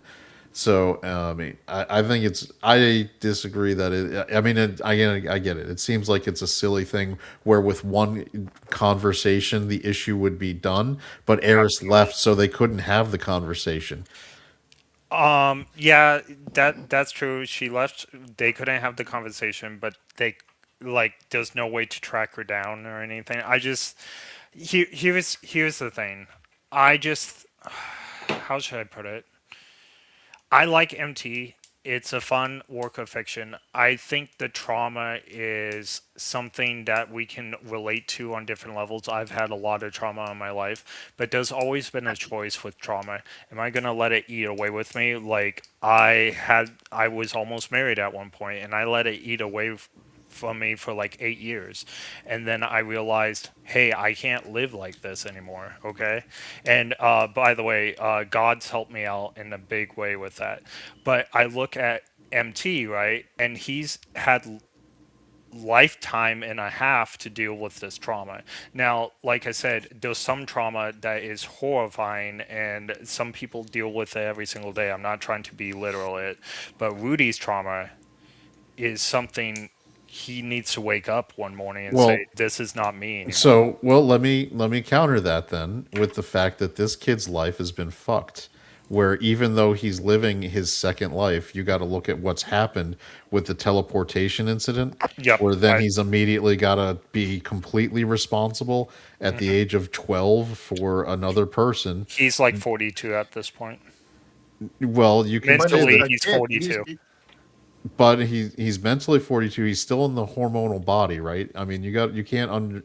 This is one of the things I think people discount a lot when they talk about he's a reincarnated. He's mentally this age. Your body is still your body, and if he's in a hormonal teenage body, anybody who can think back to when they were in puberty, rational thought can be completely overwhelmed by your hormones very effectively.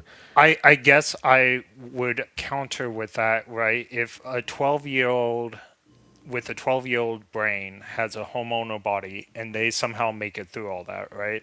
Then how come a 42-year-old mentally, because he's lived a second life, have a hard time with that?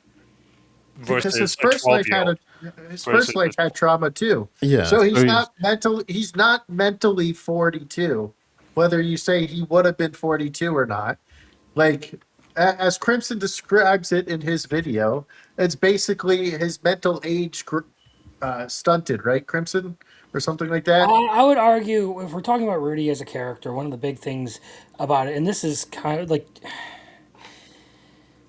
there's a lot to unpack as far as that issue goes, but I've always kind of maintained the issue that like Rudy's whole mental growth is stunted the moment he basically starts to pity himself and lock himself away and not take any amount of or not like demonstrate any amount of agency in his own life. That was my point, exactly. When he gave up in his first life, that's kind of the point at which like the author is trying to like make an example out of this whole thing of like what happens when someone just gives up on everything and has no motivation or is just not serious about living life. They give into like these awful desires. They become a terrible person. That's the whole point of like why Rudy is the way he is in his first life. He is an example of what not to be.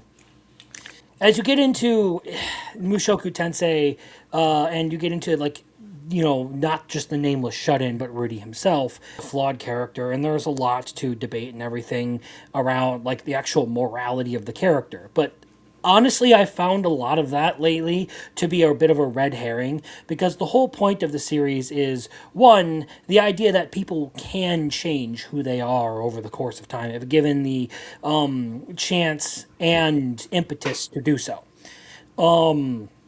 The other part of it is that you should actually be serious about life, or else you can fall into just following your worst desires from one thing to the next to the next. And then all of a sudden, your older brother is beating the shit out of you with a baseball bat and throwing you into the street. Yeah, and Doctor, I don't know. Are you anime only when it comes to Mushoku Tensei? Yeah, I haven't read the manga. So I'm gonna just tell you this season, you're gonna get an arc that is gonna explain how things could go south mentally for Rudy in a way that you don't expect, and it's going to really put into context the amount of trauma this guy could possibly deal with. Well, it Yeah, also, if we're talking about the book, Yep, yep, yep, yep. we're also talking about an incident here where like you actually get to see his reaction to certain things that people will constantly like accuse him of. You actually get to see this Rudius sort of like look at these things and be like, oh, holy shit, that's disgusting. And I think when also you have to look. The author was very deliberate and very good about the fact that up until he was dealing with another massive incident of trauma, which was getting his father killed, he was going to be completely, you know, monogamous to Sylphie.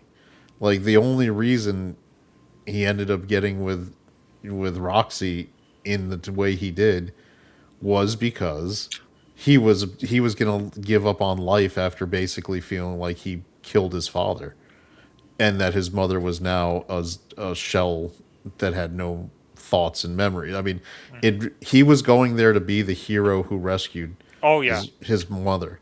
yep. And then so he finds out that he's dealing with number one, that he in his mind killed his dad because of his inability to finish the Hydra, and that his dad sacrificed himself to keep him alive. He's lost his hand, which is a physical trauma. And then, if you really want to put the icing on the cake, after you go through all of that, you find out that you don't just you saved your mom, but you just saved your mom's body because mentally she's gone, and he's spiraling, like he's feeling worthless and spiral. And Roxy they do a really good thing, and like Alina Lise is right there basically saying, take the lifeline, you need to take it or this isn't going to work. Like you need to take, she needs to give it to you because she feels guilty about, he also saved her in that in the dungeon. So I think, to me, Rudy is by design a very complicated character, and mental health trauma recovery is not a linear progression where you just flip a switch. There's 2 steps forward, 3 steps back through, like as you're going through. And when you layer on the trauma that he's dealing with, he's never got, like, as he was growing, like when he was getting that healthy family life, he was taking really good strides, and he was doing, and then the teleportation thing happened. And then he gets steamrolled by Eris mentally. And then he's finally trying to recover from that when he reunites with Sylphie. And then the thing with his mom happens, and the stuff with Paul. Like this, he's constantly having additional trauma that rationally makes it very understandable why he would regress and hold on to some behaviors that are juvenile in a lot of people's opinion. No, so I agree with you on all that, but again, there's different approaches. In his first life, he gave up. In his second life, he's not really giving up. He has people supporting him as you go on, but you have to look. It's easy to give up. It's hard to keep going. You have to have a mental, like, different. So my favorite anime of all time is Naruto. Okay, Naruto has a lot of trauma. Sasuke has a lot of trauma. Like, you can just go through all these characters. There's a point when you don't give up, and those are the people that find their way versus the people that do give up. And I'm not saying Rudius is going to give up. I'm not saying Rudius is going to go. I'm just saying that I just haven't seen something that really makes me like the MC yet. And again, this is not saying that everyone's health problems are the same. Everyone can be different. But there is something within your power, no matter what you're going through, whether you're going to give up or not. All right, I would like to answer these questions. All right, Biggles, rank the 3 Mashoko Tensei girls best to worst. Eris, Roxy, and whatever her name is, because she's not worthy of me saying her name. Sylphie. You still hate Sylphie. I mean, I would say that I mean, I know those are the big 3, but you got to put Alina Lise in there. You got to put. Yeah, I would put her above. I'd put a bunch above Sylphie. basically any other woman in the series, and then Sylphie. I mean, I don't understand why you hate Sylphie. She's the one who genuinely helped him through his trauma, who welcomed the second wife in because she recognized how important it was for him. Who, Yeah, that's fine. after I just don't give a shit about her. All right. Little Now I Chad would ask. getting her on all fronts here.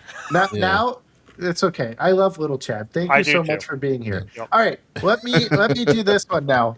Biggles ranks 3 favorite moments in Mashoko Tensei. I really like the fight with Rudiger when he first meets Rudius.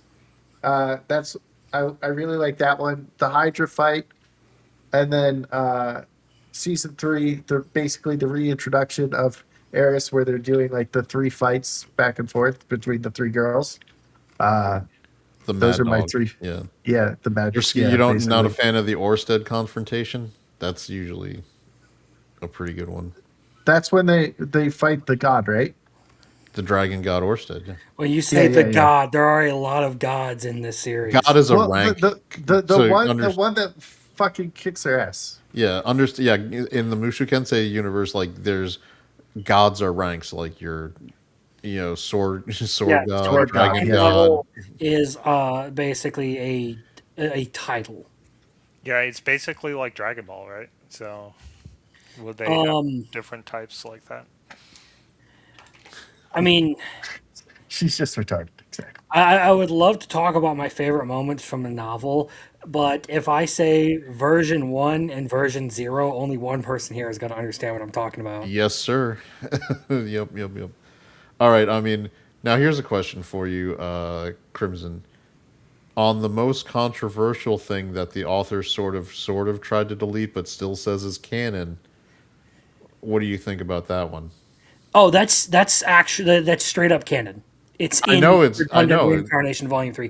It was never attempted to delete or anything. Like that's a complete lie made up by the fandom. It is straight up canon, and that's kind of part of why I don't really care about it. Like in narratively wise, the whole picture and everything, I don't care about it. But Redundant Reincarnation Volume 3 is probably my single least favorite part of this whole series. 5 out of 10. I did not have a lot of appreciation for it outside of the tale of the hero Aris. Because that actually gave us a lot of lore implications as to what I will say the divine treasures were. Yep. And what if I told you that Rudius isn't even the main character of this story? Well, I wouldn't He's the say main I shouldn't character say of main Mushoku character, Tensei. but he's not the actual hero. He's not the hero who's He's supposed not to the save the hero. world. Yep. That's something that people also aren't aware of if they haven't read that Mushoku Tensei is basically like the middle story. We haven't seen the beginning story where the Mushoku Tensei is the middle, and then there's an end story that hasn't been done. That actually doesn't surprise me. Just being an anime watcher myself, I could totally see that. And it's really irritating because Rifujin has said he doesn't even plan on tackling the basically sequel to Mushoku Tensei until after the anime is said and done. That's crazy. It's almost like he's using it for world building, though, and I do think that's pretty cool because if he has a whole bigger story. There is. I don't necessarily think it's a bigger story. It's kind of one of those things where like you have an actual like interesting loose end at the end of Mushoku Tensei because of certain elements that go on within this series. It basically certain events are time gated, and Rudy is just kind of born at the wrong time to be a part of them. So instead, he basically is just like, all right, well, fuck it. Well, this has to be done anyway, so might as well start getting prepared for it. But at the I same won't be around time, to see it, but all my kids will. So, but it's essential that he was born when he was. well, if you read Prologue 0 at the very end of Volume 26, yes, actually, it is essential that he is there. Specifically, just for his existence, it kind of rewrote the entire. I mean, they've already kind of addressed it in the anime, Because remember in the confrontation with Orsted, he says Paul It's Greyrat doesn't have a son. it's bigger than that though, if you I remember. know. I'm just trying to Like keep it a little vague.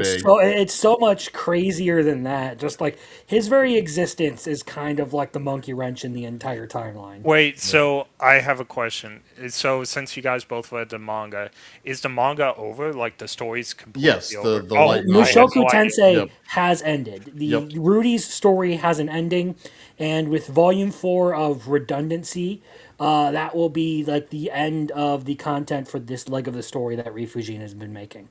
How many seasons do you think it will equivalent to? So we're gonna be. I'm hoping we 6. get through like volume. We're gonna get through volume 15 at the very least with season 3 here, and that's a little over halfway because there's 26 volumes. I don't know if they'll adapt Redundancy. I feel like those are gonna be like OVAs that they do afterwards. I always thought that it would take about 6 seasons to properly do it. That feels correct because after volume 15, you then have Asura Kingdom and a bunch of the other political stuff that happens. All right, haven't we're even- taking a timeout. We're taking a timeout. We're calling this Arceus. You get to speak now because you've been just chatting. So I am calling a timeout. You guys don't get to speak until Arceus says you can speak. Go ahead, All right, he Arceus. can have his turn. I'm going to go use the bathroom. All right. I enjoy Mushoku Tensei. I mean, if you guys don't know me, it's like my favorite anime of all time. I think it's my favorite isekai as well. I think everyone's made some great points in the conversations that we've been having over the last couple minutes.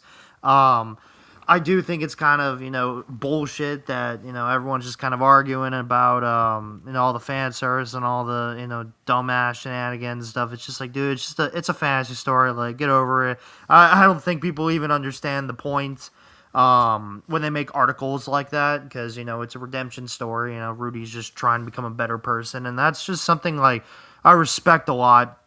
As Rudius as a character, and Mushoku Tensei's author in general, just creating this fantastic and memorable world and magic system and great character writing. I absolutely love this show so much, man. And I was like mentioning in the comments, because we were all talking about like favorite moments and scenes and stuff, and I'll never forget that the Turning Point 1 scene when that happened because when I first started Mushoku Tensei, I actually really wasn't a big fan of episode 1. It was episode 2 that hooked me. I guess this is like time to say that I'm an anime only when it comes to Mushoku Tensei. And I know nothing like moving forward. Like I've heard like avoided all spoilers and everything, and I want to like keep it that way. And just that teleportation incident, like in episode like 7 or something that happened, like just like blew me away, man. And then like the Orsted confrontation, the Magic School Academy arc in season 2, just the characters, the world building, the magic system, just like I love this show so much, man. And like today, this week's episode was so good with the King Class Water Magician, Cumulonimbus, and the Lightning Strikes magic.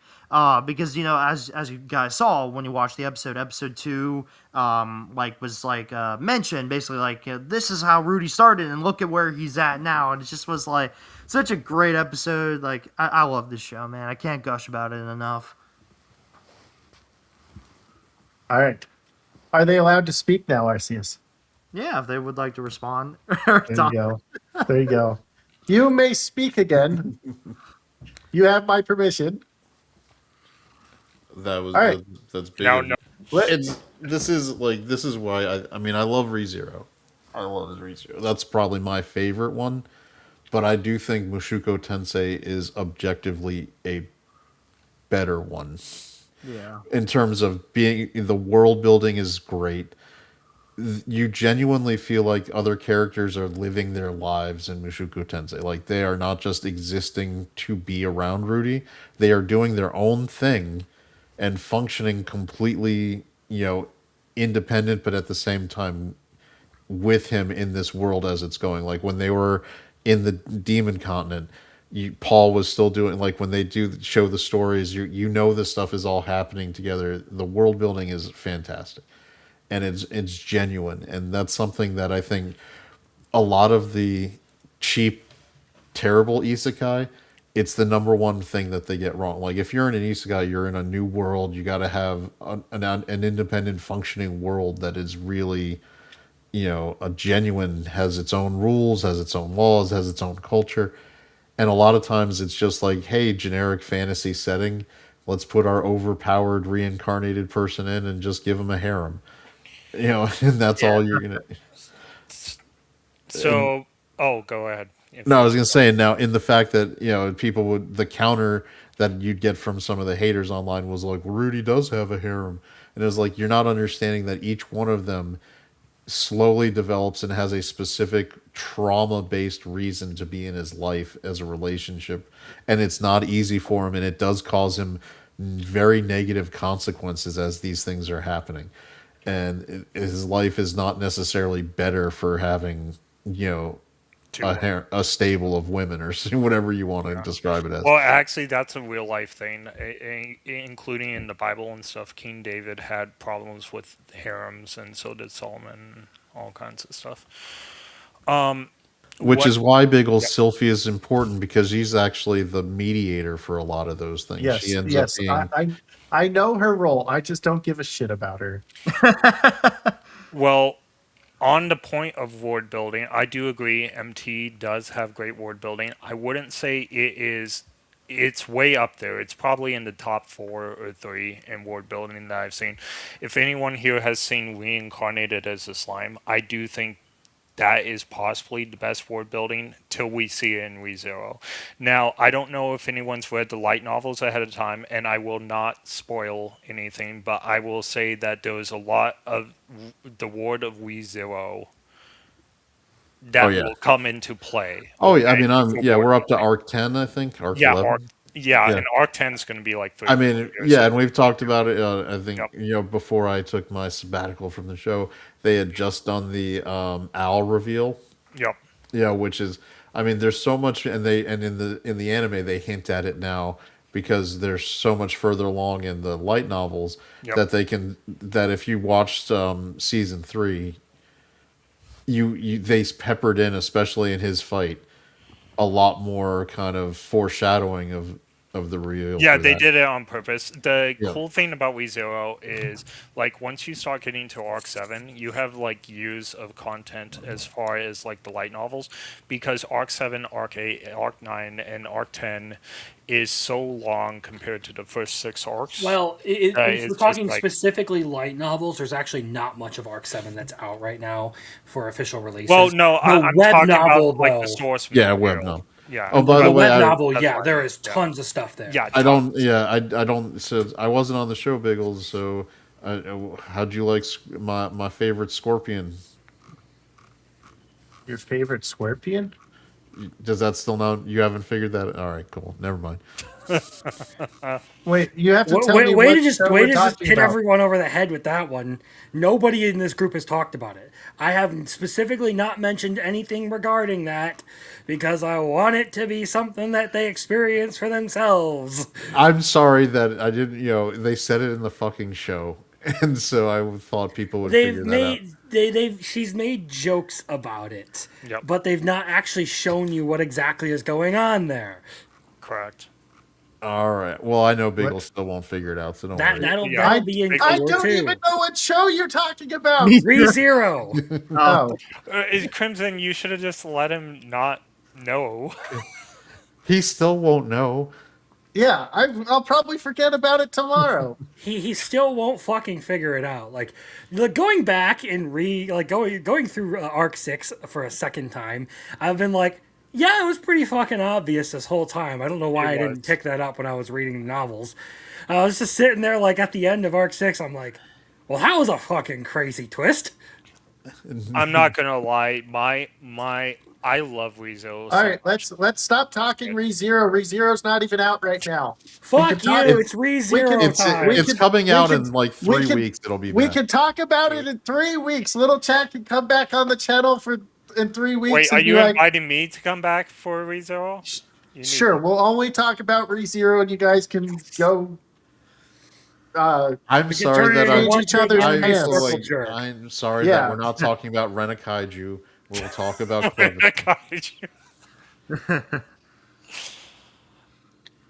So, Clevites, season 2. They are in the. Okay, hold on. We have a demand for $10.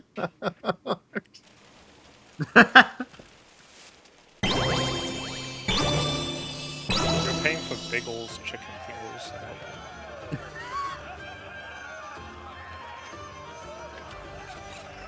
Please, just address me as Zenobia.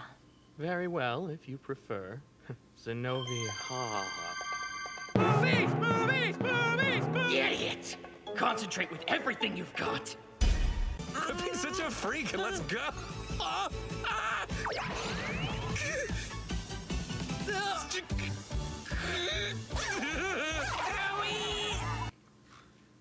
There you go. Oh yeah. There you go. The fuck was that music in Tomo? That was kind of fucking weird but funny. That's just the regular music. That's just the regular music. Okay. Clevites season 2. They are actually learning stuff. Do we know who that fucking blonde-haired dude is yet? He knows who they are, right? He recognizes them, but I don't remember where he is from in season 1. He's he's clearly undercover. We find out he's undercover. Is he maybe the spear hero who doesn't know how to use a spear? Possibly. I think that was the only blonde I remember, so maybe. Mm-hmm. But I didn't know he knew magic. Well, I guess he does use magic with a spear, but I was about to say the spears are actually the ones that produce the magic. It's basically like you have an item that casts fireball for you versus being able to cast fireball yourself. yeah. Okay, that makes sense. And then the pink-haired girl finds out, or recognizes them, and they're like, "You better not fucking tell. I'll fucking kill you." Just brutal.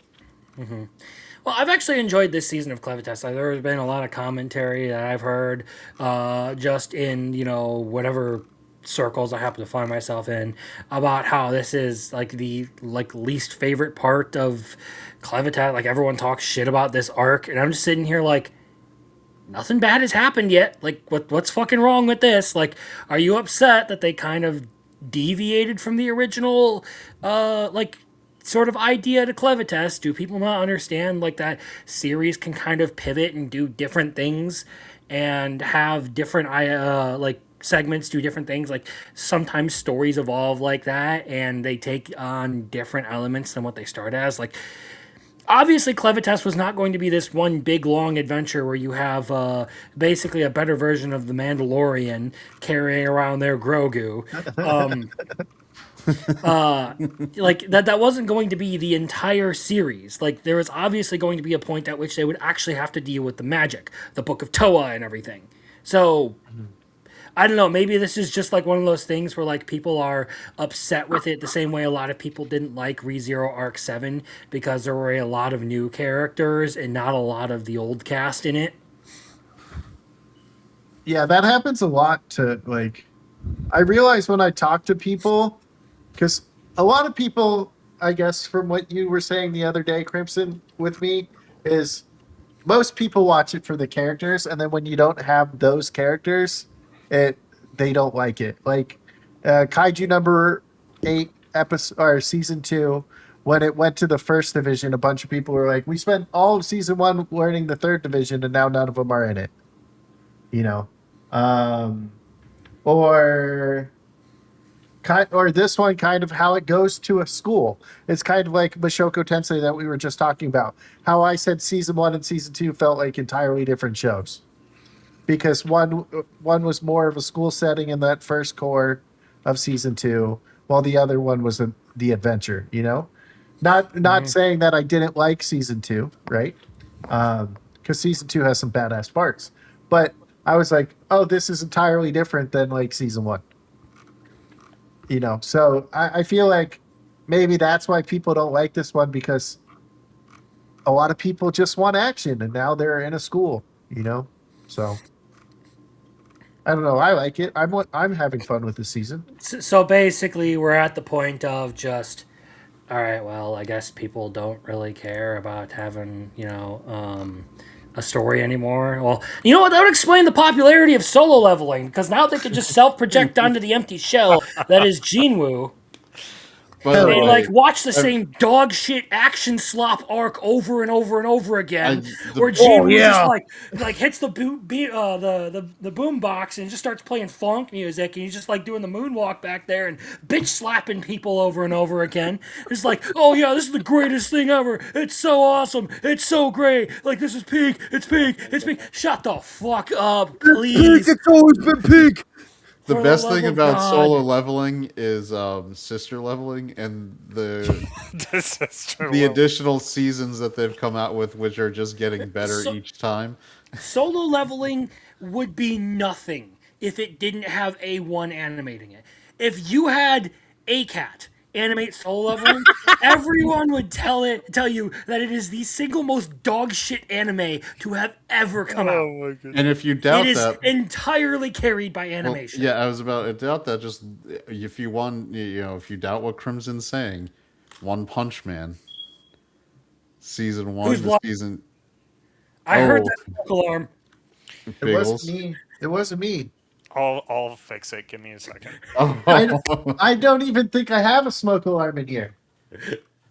but I was gonna say, like, big Crimson is 100% right because you can. I know for years. I feel like for years I heard people online talking about the beginning after the end, bro. That one, it's a Mushoku Tensei killer. It's a ReZero killer. It's a better, like, people would tell you that it was a Yeah, better man. show, and then they got fucking PowerPoint, the anime studio, to make their show, and it completely. I don't care how good their story is, the animation is so shit.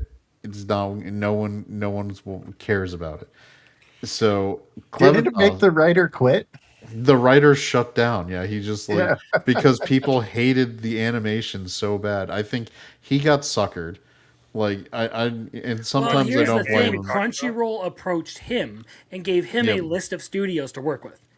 It wasn't an organic thing like you would have like you would normally get out of a regular production, to where it's outside of like where you actually get a production committee put together by the publishing company, and then they pick a studio who will work with them and go from there. Like it was literally just Crunchyroll approached this guy like, hey, we want to help you turn your webtoon into a anime, because it's very like you have a very popular story here, and a lot of people like this. It's very popular in Japan, and the anime was popular in Japan. But there was a lot of criticism over it in season one, and I don't necessarily think it was the author like shutting down or anything. I just think he found himself trapped in a position where he couldn't badmouth Studio ACAT for the things that they did, because that would blacklist him from the industry. The moment you open your mouth about stuff like that, people start considering you hard to work with, and unless you have a really popular series like Bookworm, you can't get away with this shit. So Exactly. he probably played it safe because he's a brand new entry into this world. Yeah, even season 2 apparently did better than season 1, but I don't know if that had something to do with a tiny bit of animation being a lot better than the first season or not. But Japan fucking loved the shit, man. What anime are we talking about? Sorry, I watched. TB. eBay. Oh, okay. We're just talking about how I'm sure if TB got better animation, if not like as good as Soul Leveling, like it'd probably be as popular, if not like as popular as Soul Leveling. I think so. Solo leveling, I had like a 4 hour argument slash conversation with someone at a con about solo leveling. Oh my god! I thought it wasn't that My good. condolences. He wanted to convert me into loving solo leveling, and it wasn't happening. But yeah, no, I gave like the first solo like season 1 a 7 out of 10, and asked why people like this. And my 7 out of 10 is not like great or anything, but like it was passable. It just wasn't a great story. I did like season 2 way better, and but I'm not. I don't think Solo Leveling is in the conversation for like best anime ever. Well, one anime of the year. I don't even think it's the best Exactly. anime any year it comes out. I And that's the I issue. agree. Solo I- Leveling is fun, and I've constantly described it as like a junk food series. To where Yeah. like it's literally the Big Mac of anime, where like you know it's not very high class or anything. You know it's not actually fancy food, but you still enjoy it. Like I have a good time watching Solo Leveling and reading it. It's just one of those things where like people act like it's the greatest thing ever because they're distracted by the flashing lights and they don't necessarily understand like have the wherewithal to look at it and be like, Gene was actually a shitty character. Like, ooh, more. Like anything that happens for him, like character development wise, ultimately becomes irrelevant after like it's an like once Jinwoo saves his mom, The heals his story's mom. over. Yeah. She's no longer relevant to the plot. Yep. And his love interest, they could have actually written something interesting there because you actually had a girl who was, like interested in him before he got his The powers healer, and his like the glow healer up. girl, was Yep. the one that should were have been the main love But interest. no, we got to go with giving him, the baddest girl in Korea because yeah. Yeah, me and Because Crimson he were smells literally- We were, Because me, he The smells. smells good. Yeah, the chick. me and Crimson were literally talking about this last night. Literally, like exactly this about Soul Leveling, and he was mentioning how like apparently there wasn't even supposed to be a love interest. No. Yeah, there was not supposed to be a love interest at all, and the editor was like, "You should do this." You know And what? then he was like, "You're going to do this." Yeah, you're going to do this. You know what's really funny about the whole? I know it's in the name Solo Leveling, but I always thought it was missing like interesting side characters because That- you had the healer girl, which I extremely liked in season 1, but she doesn't like she's barely there, and then when she's not there, you don't miss her because there wasn't a lot of character development. All right, Soul Leveling isn't even airing. I don't give a shit. Let's go back to Clevitas. Brother, we're having you a were fun time shitting on anime here. We'll talk about all this stuff. We got guests, man. We got someone returning for the first time in like a year. This man left us like he's the dad going out to get milk one day. He came back though with But- milk. but- Okay. But Crimson Biggles may be right because now we're down to 3 viewers, so they hated our Soul Leveling talk. Yeah, Soul Leveling is so fucking boring. Everyone left. But Little Chad was saying something about Clevitas, and then somehow we got over on Soul Leveling. And the only thing I'll say about Soul Leveling is I wish the animation studio worked on Trapped in the Dating Scene season 2. Okay, thank you. I would rather A1 Studios spend their time working on Trapped in a Dating Sim than Solo Leveling. So I never had to hear Solo Leveling fans talk about their shit ever again. I don't know. It's on a This is gold true. mine, so here's the thing: A1 Pictures counting that money. They were looking for that next SAO paycheck. I right. don't know if you guys heard. All right. FAO's author is making a new series. Okay, this is Of course. I'm about to light the internet, get lit up. SAO has way better storytelling than anything Solo Level has ever touched. I That's agree. true. I agree. And Because I if don't you- even like Sword Art Online. Like- because everyone yeah. gets so caught up in the first, like especially specifically the second arc of the first season, with the creepy elf guy, they're like, oh, but if you get past that, like once you get to Sword Art Online, actually starts exploring a lot of deep philosophical concepts about artificial intelligence and consciousness, especially once you get to the Alicization arc, which is peak. I love Alicization is fantastic. It's really funny because I liked the Aincrad arc. I mean, I'm one of the original fans, right? So I like the Aincrad. All right, Clevitas, Biggles, Clevitas. Clevitas. Little Chad, you were saying about Clevitas. You fucking brought up Sword Art, so fuck you. I did not. Yes, I feel like it did come out of your mouth. You mentioned it. If you, I it's do like not saying, talk about Sword Art Online. No, It's it, like it, it was me that brought it up. Oh, I well, said it, It was the author. A1 I pictures do not trapped like in a- Sword Art Online. It was trapped in a Dangsum to A1 Pictures to Sword Art. Yeah, because All right. A1 Pictures makes. Someone tripped the solo leveling tism in me, and I Yeah. had to go on my rant because Yeah. I've been sitting on that one for a fucking eternity. I mean, solo leveling is to action anime as Rent a Girlfriend is to, like romance. I don't know. Anyway, but with Clevitas, I think someone put up. Arceus said that brought up the Shield Hero season 2 vibes. I think this is something where you got to be careful if you don't when you. And I like what Crimson's saying, where you should have a story that goes in an organic and actually good direction. But when fans expect one thing and they get another, you've got to be very good about how you do that, transition. And even with Mushoku Tensei, before they got to the school arc, they did the ED arc where he was still out being an adventurer, and they had action set pieces that built to him going to the school. So there was not as jarring. I don't want to say the transition wasn't as jarring. Like Clevitas went from one of the most epically awesome season finale fights that I've seen in anime for a while in a season 1, going straight to bam next season. Like, let's go put on the uniforms and have our school arc. You got to have maybe a little bit of a transition phase to help ease that, to make it a little better. Hell yeah. All we got was that like 30 seconds of the king talking to the pink-haired girl. And that was it. So yeah, I'm not opposed to switching to. I don't mind the school setting and the story they're doing there now. I just think, for the sake of being more widespread, better audience appeal, you should have had a few episodes of transition where you might have still had maybe an action set piece or two to help ease that transition into it. Yeah, we get a lot of anime that just like switch completely, and you're like, what the fuck happened here? Like, what is even going on? All right, let's go to Sonya, or not Sonya. Tanya the Saga Evil. of Tanya the Evil. Holy shit! My brain is fried more than normal.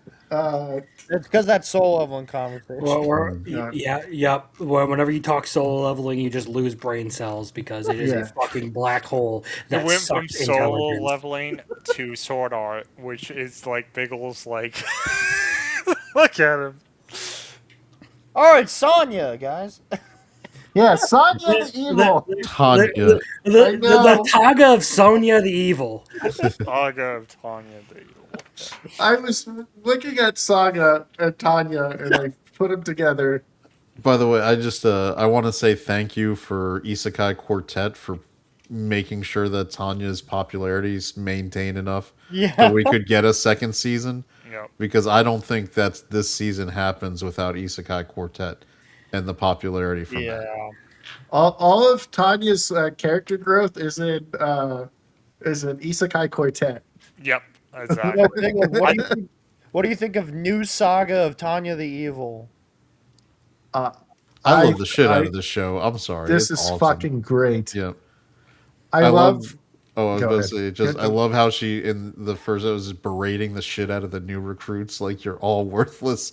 Don't you know anything? It's like and then at the end, it reminded me. Biggles will get this of A League of Their Own with Tom Hanks. Like, you're still missing the cutoff man when Tanya's like, "You're doing great, everybody. Good job."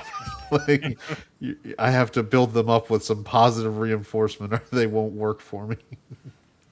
When she completely flips the switch to like cute smiling little girl, and it's almost more off-putting than when she's evil. Everyone's just used to her being a total like nightmare, and all of a sudden she's like cute and sweet and little girly, and they're just like, this is unnatural. I fucking hate it. Go back to abusing me, please. I feel more comfortable when you yell at me.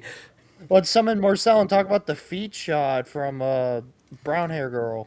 Oh, Second Lieutenant. Yeah. I forget her name. Second Lieutenant girl next door that It's like a people say. long name. I forget. It's a German name. Yeah. I actually think it's a little bit more Russian than anything because she's actually from Russia in this. Like her family fled there, or fled from Was there Is it? it? during the Was it during the Victoria? revolution. I was like, Serebyakov. okay. Oh, okay. Yeah, that is Russian. Okay. Yeah, Dekurachov, that's Tanya. Yeah. But no, we're talking about Victoria Serebyakov. Well, her getting her socks was very happy because she was like, "Man, I wish I had socks." And then they got socks at the end of the episode. Look, That man, was you have never worked out in sub-zero temperatures with shitty socks before. You do not understand. I can completely understand where that woman was coming from. Having nice, warm, like new socks in those conditions. Yeah, I would be just as excited about that. Okay. I feel the same because I actually have worked in those conditions and I'm socks talking about are this fucking essential. bald ass desert dweller out here. And look, he's back. huh? Who's back? Marcel. Should we give Marcel the feet? The feet. Let's just give him the feet. Oh, I can't very well get it myself now that I've taken the wet one off. So get to work. Hey, whoa, not so fast. I have to prepare myself for I this. can't believe that's Ash Ketchum. Hey, come on. Wait, you're talking. You're saying that Alia is voiced by the same person who did Ash Ketchum? Easy. Yes. So that's Sarah? That's fucking wild. That's Sarah Natochenny, yes. Did not know that. Did not know that. Wait, doesn't she also like actually speak Russian? Yes.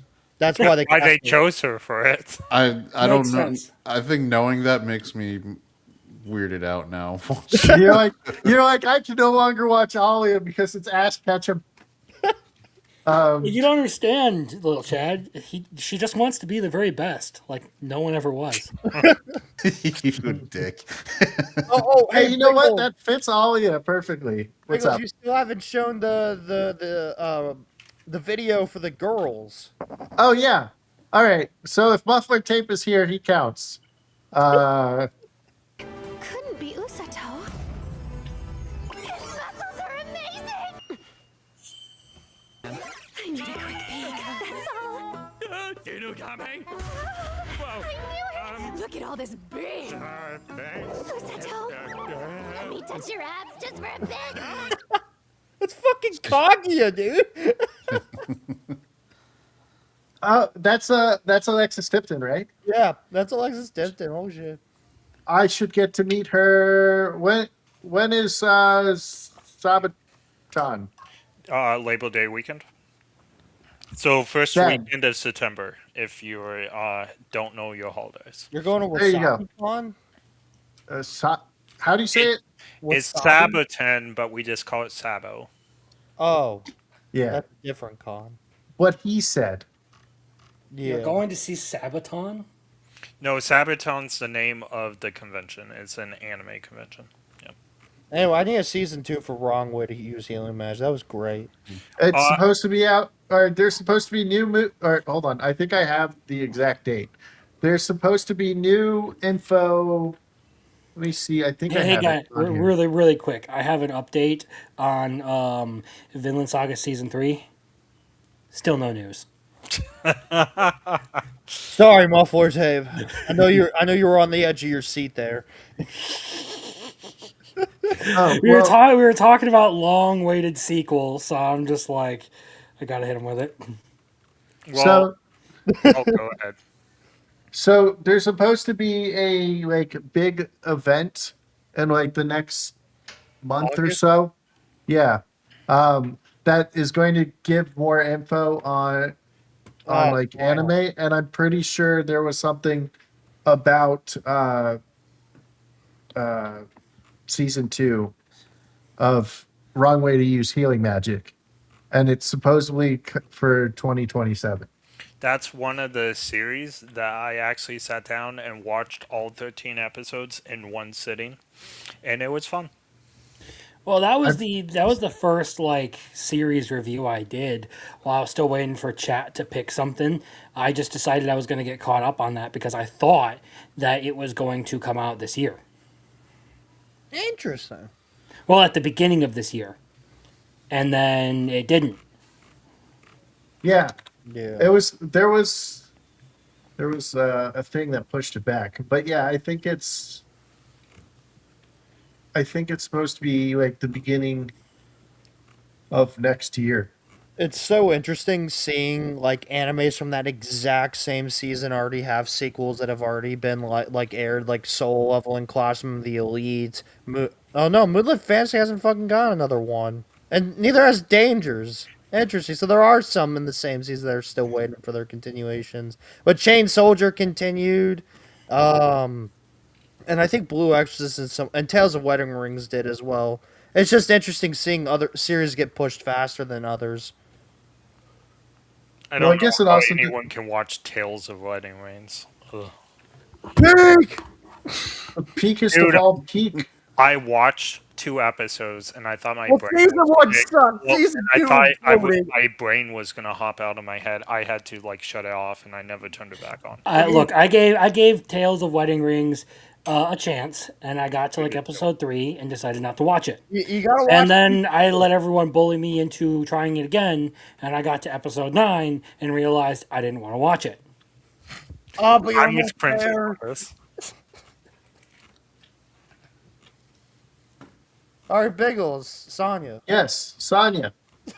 uh, I can't wait till they kick the shit out of the PDF because that guy's creeping me out again. Where he's like, "Oh, my precious," to like fucking Tanya's picture. Um, yeah, I hope they kill him. And now they're like, we have to blame the commies and tell them that we're fighting for our nation. And she's like, we're not fighting fucking ideologues. We're fighting fucking nationalists. It had all right. It did have, from a history standpoint, one of the line actually made me laugh out loud, which was like when they start just throwing people in waves, and she's like, "There's the commies I know." That's how they fight. You're like, that's what I'm used to. Literally them. I was like, that is Russia's entire like World War II strategy, was like, we're just gonna send waves of people out there with no. And if you step backwards, we'll kill you ourselves. Yeah. So just push Yeah, forward. Russia is literally just like, we're going to send hordes upon hordes of unarmed soldiers into a battlefield in hopes of pushing the German front line back, and the commies will tell you they're the ones who won World War II. I think this anime is really cool being 10 years separated from the first season. It feels like it never left. It actually, I'm enjoying, I think it's only, 2 episodes out so far or whatever, but it's been good. All right. I was asked a question. Biggles' favorite 3 anime studios. Wit, right? That's one. Who does Shangri-La Frontier? C2C. Let's go them. And I guess Toy. Finally, Or someone didn't say Mad. Toyama. I know, right? Yeah. Fuck them. Honestly, I think they're overrated. I thought you would have been my favorite too. I thought you would have gone respect Bones there for My Hero. I respect Madhouse more than Oh, Madhouse, Bones is good. so- I would have said Madhouse, Bind, and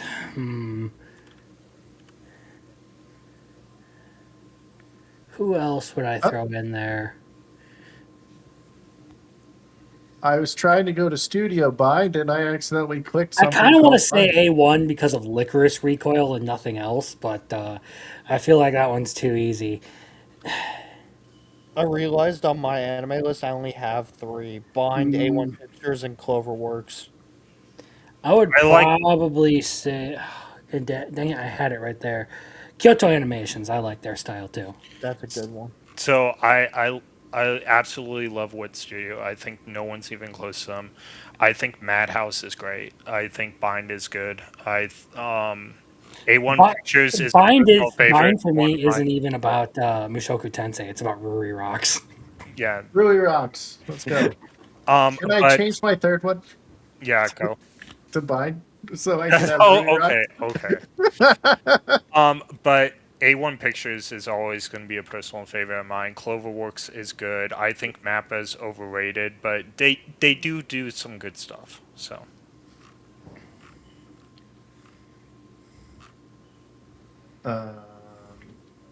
It's definitely not whoever's doing season 2 of Trapped in a Dating Sim.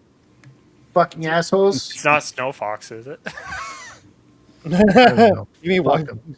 White Fox, whatever they call themselves these days. White I Fox like actually has White done pretty Fox. good lately. White Yeah, Fox has done pretty good. The it last two used to be seasons bad. Though. of, well, yeah, the last 2 seasons of ReZero and even Ugly Monk Epic Fighter, they've done really well with. Yep. Dude, I like that one. Yeah, Trapped in the Dating Sim, man. I don't know what the fuck it is. I think it took too long to come back. I think is a big issue that like it's not hitting as hard. I don't fucking like the art style. It's terrible. I don't care if you disagree with me. I just don't like it. And Evil Lord of an Intergalactic Empire came out before season 2, and it's just objectively better, man. I like that one a lot. Galactic Lord. I binged it. I watched it all in one day, and I was like, "This is kind of fantastic." All right, I'm gonna agree and disagree. Intergalactic lore is great, but Trapped in a Dating Sim is better. It Yep. is better. I mean, especially I know Biggles. Now you're getting the official releases, so you don't have the terrible AI voice. So you're probably Yeah, I know. up to the I light think novel number 7 or 8. So No, I'm past 8. have they released official release past 8? So I had to buy so Audible is like Amazon or whatever. I had to go into um I had to go into like Amazon to buy them because they're like not available in your country. But as soon as I bought them on Amazon, they were now available in my country. It's like, what the fuck? Why are they not available in my country? I will also say with Trapped in a Dating Sim, even though you don't require reading it, Oh if no, it's you 8. if you read the spin-off series where it's tough for us too, that I adds have all 4 of those. it adds so much more depth and world building, even that it's not necessarily required, but it's a great complement to the original series. Now, the problem is for me at least, the art style change and the animation quality. And Trapped in a Dating Sim, the first season was not the best. It was adequate animation, but it was not like Yeah. fantastically animated. So the changeover to go from that to go to a new art style and to have now what I would say is genuinely inferior animation to the average and no jiggle physics. It just sucks, Is man, because like yeah. when Trapped in a Dating Sim first came out, like I really liked it. Like it was something like I rewatched a couple times, like when like the sub and dub episodes when they came out. Like I liked Leon as a character. Like I really genuinely enjoyed it. And then I don't know if it's just like multiple years passed. I remember the whole art style complaint, like when season 1 aired. People were like, fuck this art style, it's not like the novels, it's not like the manga. Like I remember it like it caused a fucking like explosion online. I remember that. I got used to the style, so I was like, whatever. Then they kind of like cheapified it and looked more like the manga and light novel art style from what it looks like. And I just don't personally like it, in my personal opinion. I just really hope that season 2 can adapt whatever arc it's doing to make me fully invested again, because as of right now, wasn't really a fan of episode 1. Episode 2 was definitely a step in the right direction, and I am interested. It's just I need that momentum to build back up again like season 1 did. All right, well, we got 5 gifted memberships by Trunk, and he said explosion, so he gets this.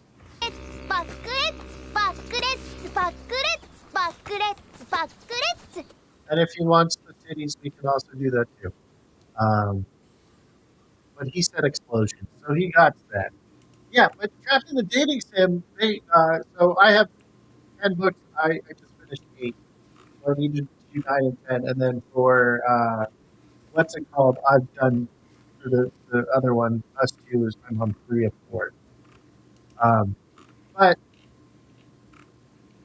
Trapped in the Dating Sim is, like, technically the better story, but I would argue that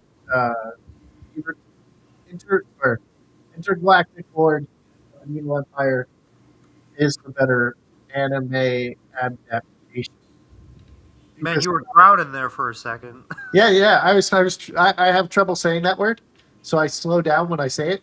Uh, but it's the better adaptation because Trapped in a Dating Sim leaves out some of the world building in the first season, and now we'll have to see if they do it in a flashback in season 2. But honestly, I don't want it in season 2 because season two's fucking animation is so fucking shitty that it would probably suck. Biggles, you remember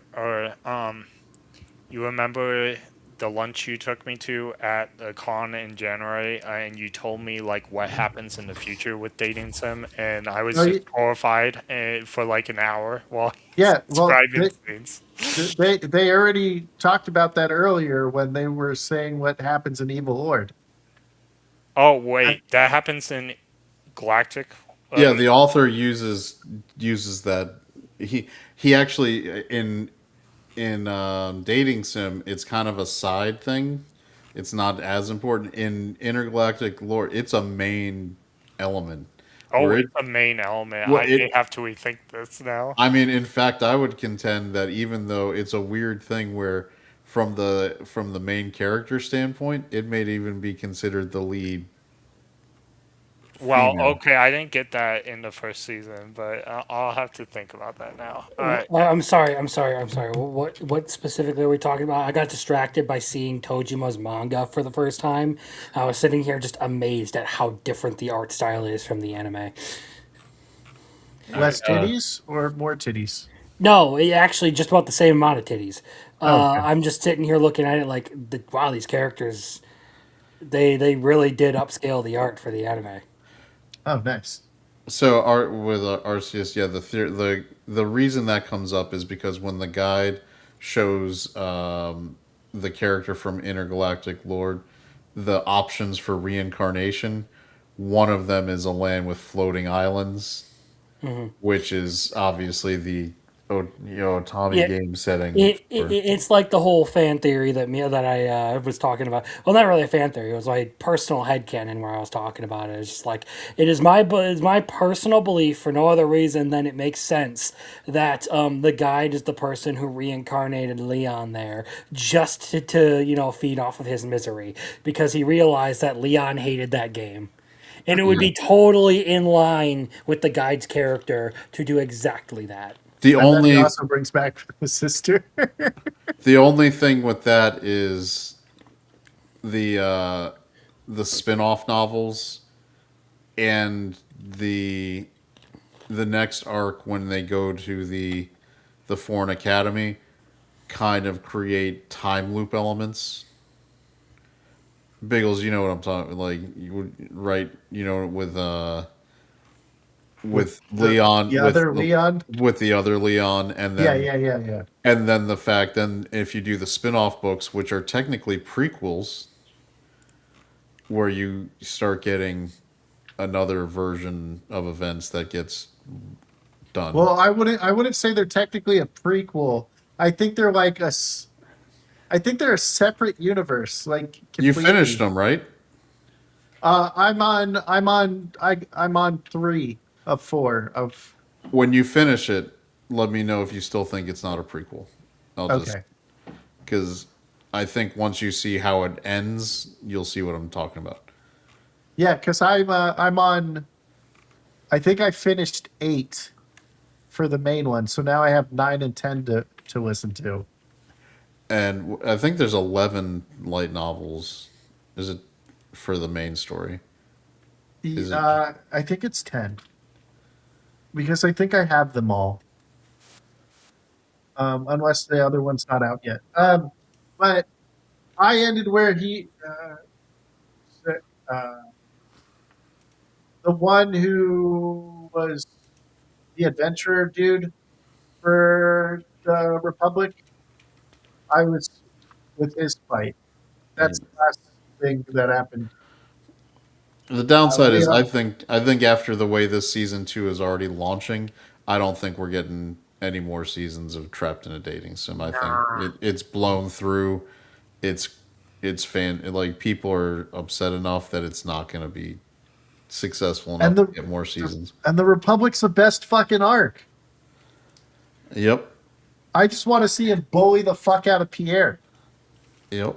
And I don't think, at the very least, if it does continue, I don't think Ingai is gonna want it anymore, because this is the twice in a row where they didn't fucking do it right and people don't like it. So either someone else is gonna pick it up, which would be the less likelier option, or just not gonna continue. But I'd rather see more intergalactic evil empire anyway. So it sort of reminds me of High School DxD when they got the studio change for season 4. And they were also trying to rehab the absolute bullshit ending of season 3 where they went off script, but the anime change, the style change was so poorly received, it kind It of was the blew up. ugliest thing ever. It blew up all the momentum for of what was a very popular series. Okay, so I want to end this pretty soon. So should we pick a series out of what's left and then talk about it? Anyone? sure. Want to? Inept as a villainous. I'm just kidding. Well, I love Crimson that. hasn't watched that one, so it's only us, I think, and maybe Arceus. Find out my opinions tomorrow on that one. Did you drop that one? Because you said you dropped 2 Sunday shows, and I only know like 2 Sunday shows, and that's Yeah, one. man. I dropped Rear Guard. Oh, I like Rear Guard. It's not good, but I still think it still has potential. It's got like a 5 on Mal, dude. That's probably higher than what I would give it right now, but I still think it has potential, so I'm going to watch a little bit more. Yeah. Bookworm is better than ReZero. Deserves top 3 isekai discussion at least, in my honest opinion. I love Bookworm, but I'll there's give no it way top 5, but I'm not putting it above ReZero ever. Exactly. I mean, Crimson's are ReZero, Mushoko, and Konosuba.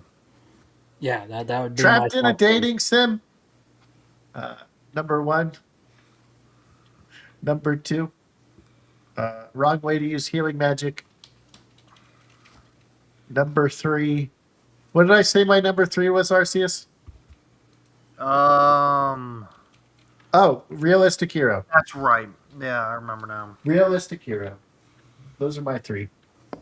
It's weird because I kind of like have like a 4. Like I would say like Mushoko, Moonlit Fantasy is something I fucking love, and it's either Konosuba or ReZero. Yeah, I would put Isekai Quartet as my number 4 for favorite Isekai. Because I fucking love Isekai Quartet. All right, so do we want to talk about Bookworm? Because I love Muffler? Bookworm. Yeah. All right, this new episode of it, they finally shut down the mayor. That was pretty cool. They, I guess they're keeping the study guides a secret so they can actually become a stronger nation, which I guess this is more towards the world building. So we get even more of the outer world in this one. So it builds up on that. And then there is, some other stuff. So, discuss. I haven't watched this latest episode of Bookworm. I can't say anything about it. Fuck. Little Chad, you? I haven't watched the newest episode, so I don't. Son of a this was bitch. a bad choice, Biggles. I've been- Arceus, have you watched it? Or you don't watch Bookworm? No, I do. I didn't watch the news. Son of a cocksucker. Doctor. I don't really have much that I want to ruin for these guys. It was a good episode. I thought it was so with Bookworm. I always like that you're a specific anime that Fucking has always muffler. have a high tier no matter what episode you lead off with, right? So with Apothecary Diaries, Bookworm, ReZero, I'll watch it MP, after this, whatever. man. It's always a high caliber series, and I did enjoy this episode. I thought it was very well done. But it's been like the whole season. I really I love this isekai. So Muffler, they all basically said, fuck you. We didn't watch it because we know you like it. Cue the gay. No, I didn't watch it because I had a stupid wedding thing to go to. Like, not an actual wedding. I literally just went to an Italian restaurant an hour away and sat around and talked to a bunch of people because my friend is getting married. How dare your friend? We should put them in their place. Man, the one time Biggles and Muffler agree. Oh, man. I'm sorry, Muffler. I tried. All right. Well, we'll talk. I guess I'll talk more about this on Friday. Thank you all for being here for episode 100. I can't believe we made it this far. I can't believe you guys actually watched me. You guys might be crazier than I am for even putting up with me and watching me and coming weekly in more than one way. You're welcome. But I appreciate all of you. And remember to fucking kill goblins. Like hell we're gonna believe that. A goblin lord? My ass. A goblin lord. You're just a damn goblin. Me when I get my hands on Just a Biggles. disgusting little goblin. And me, I'm the Goblin Slayer. I'm the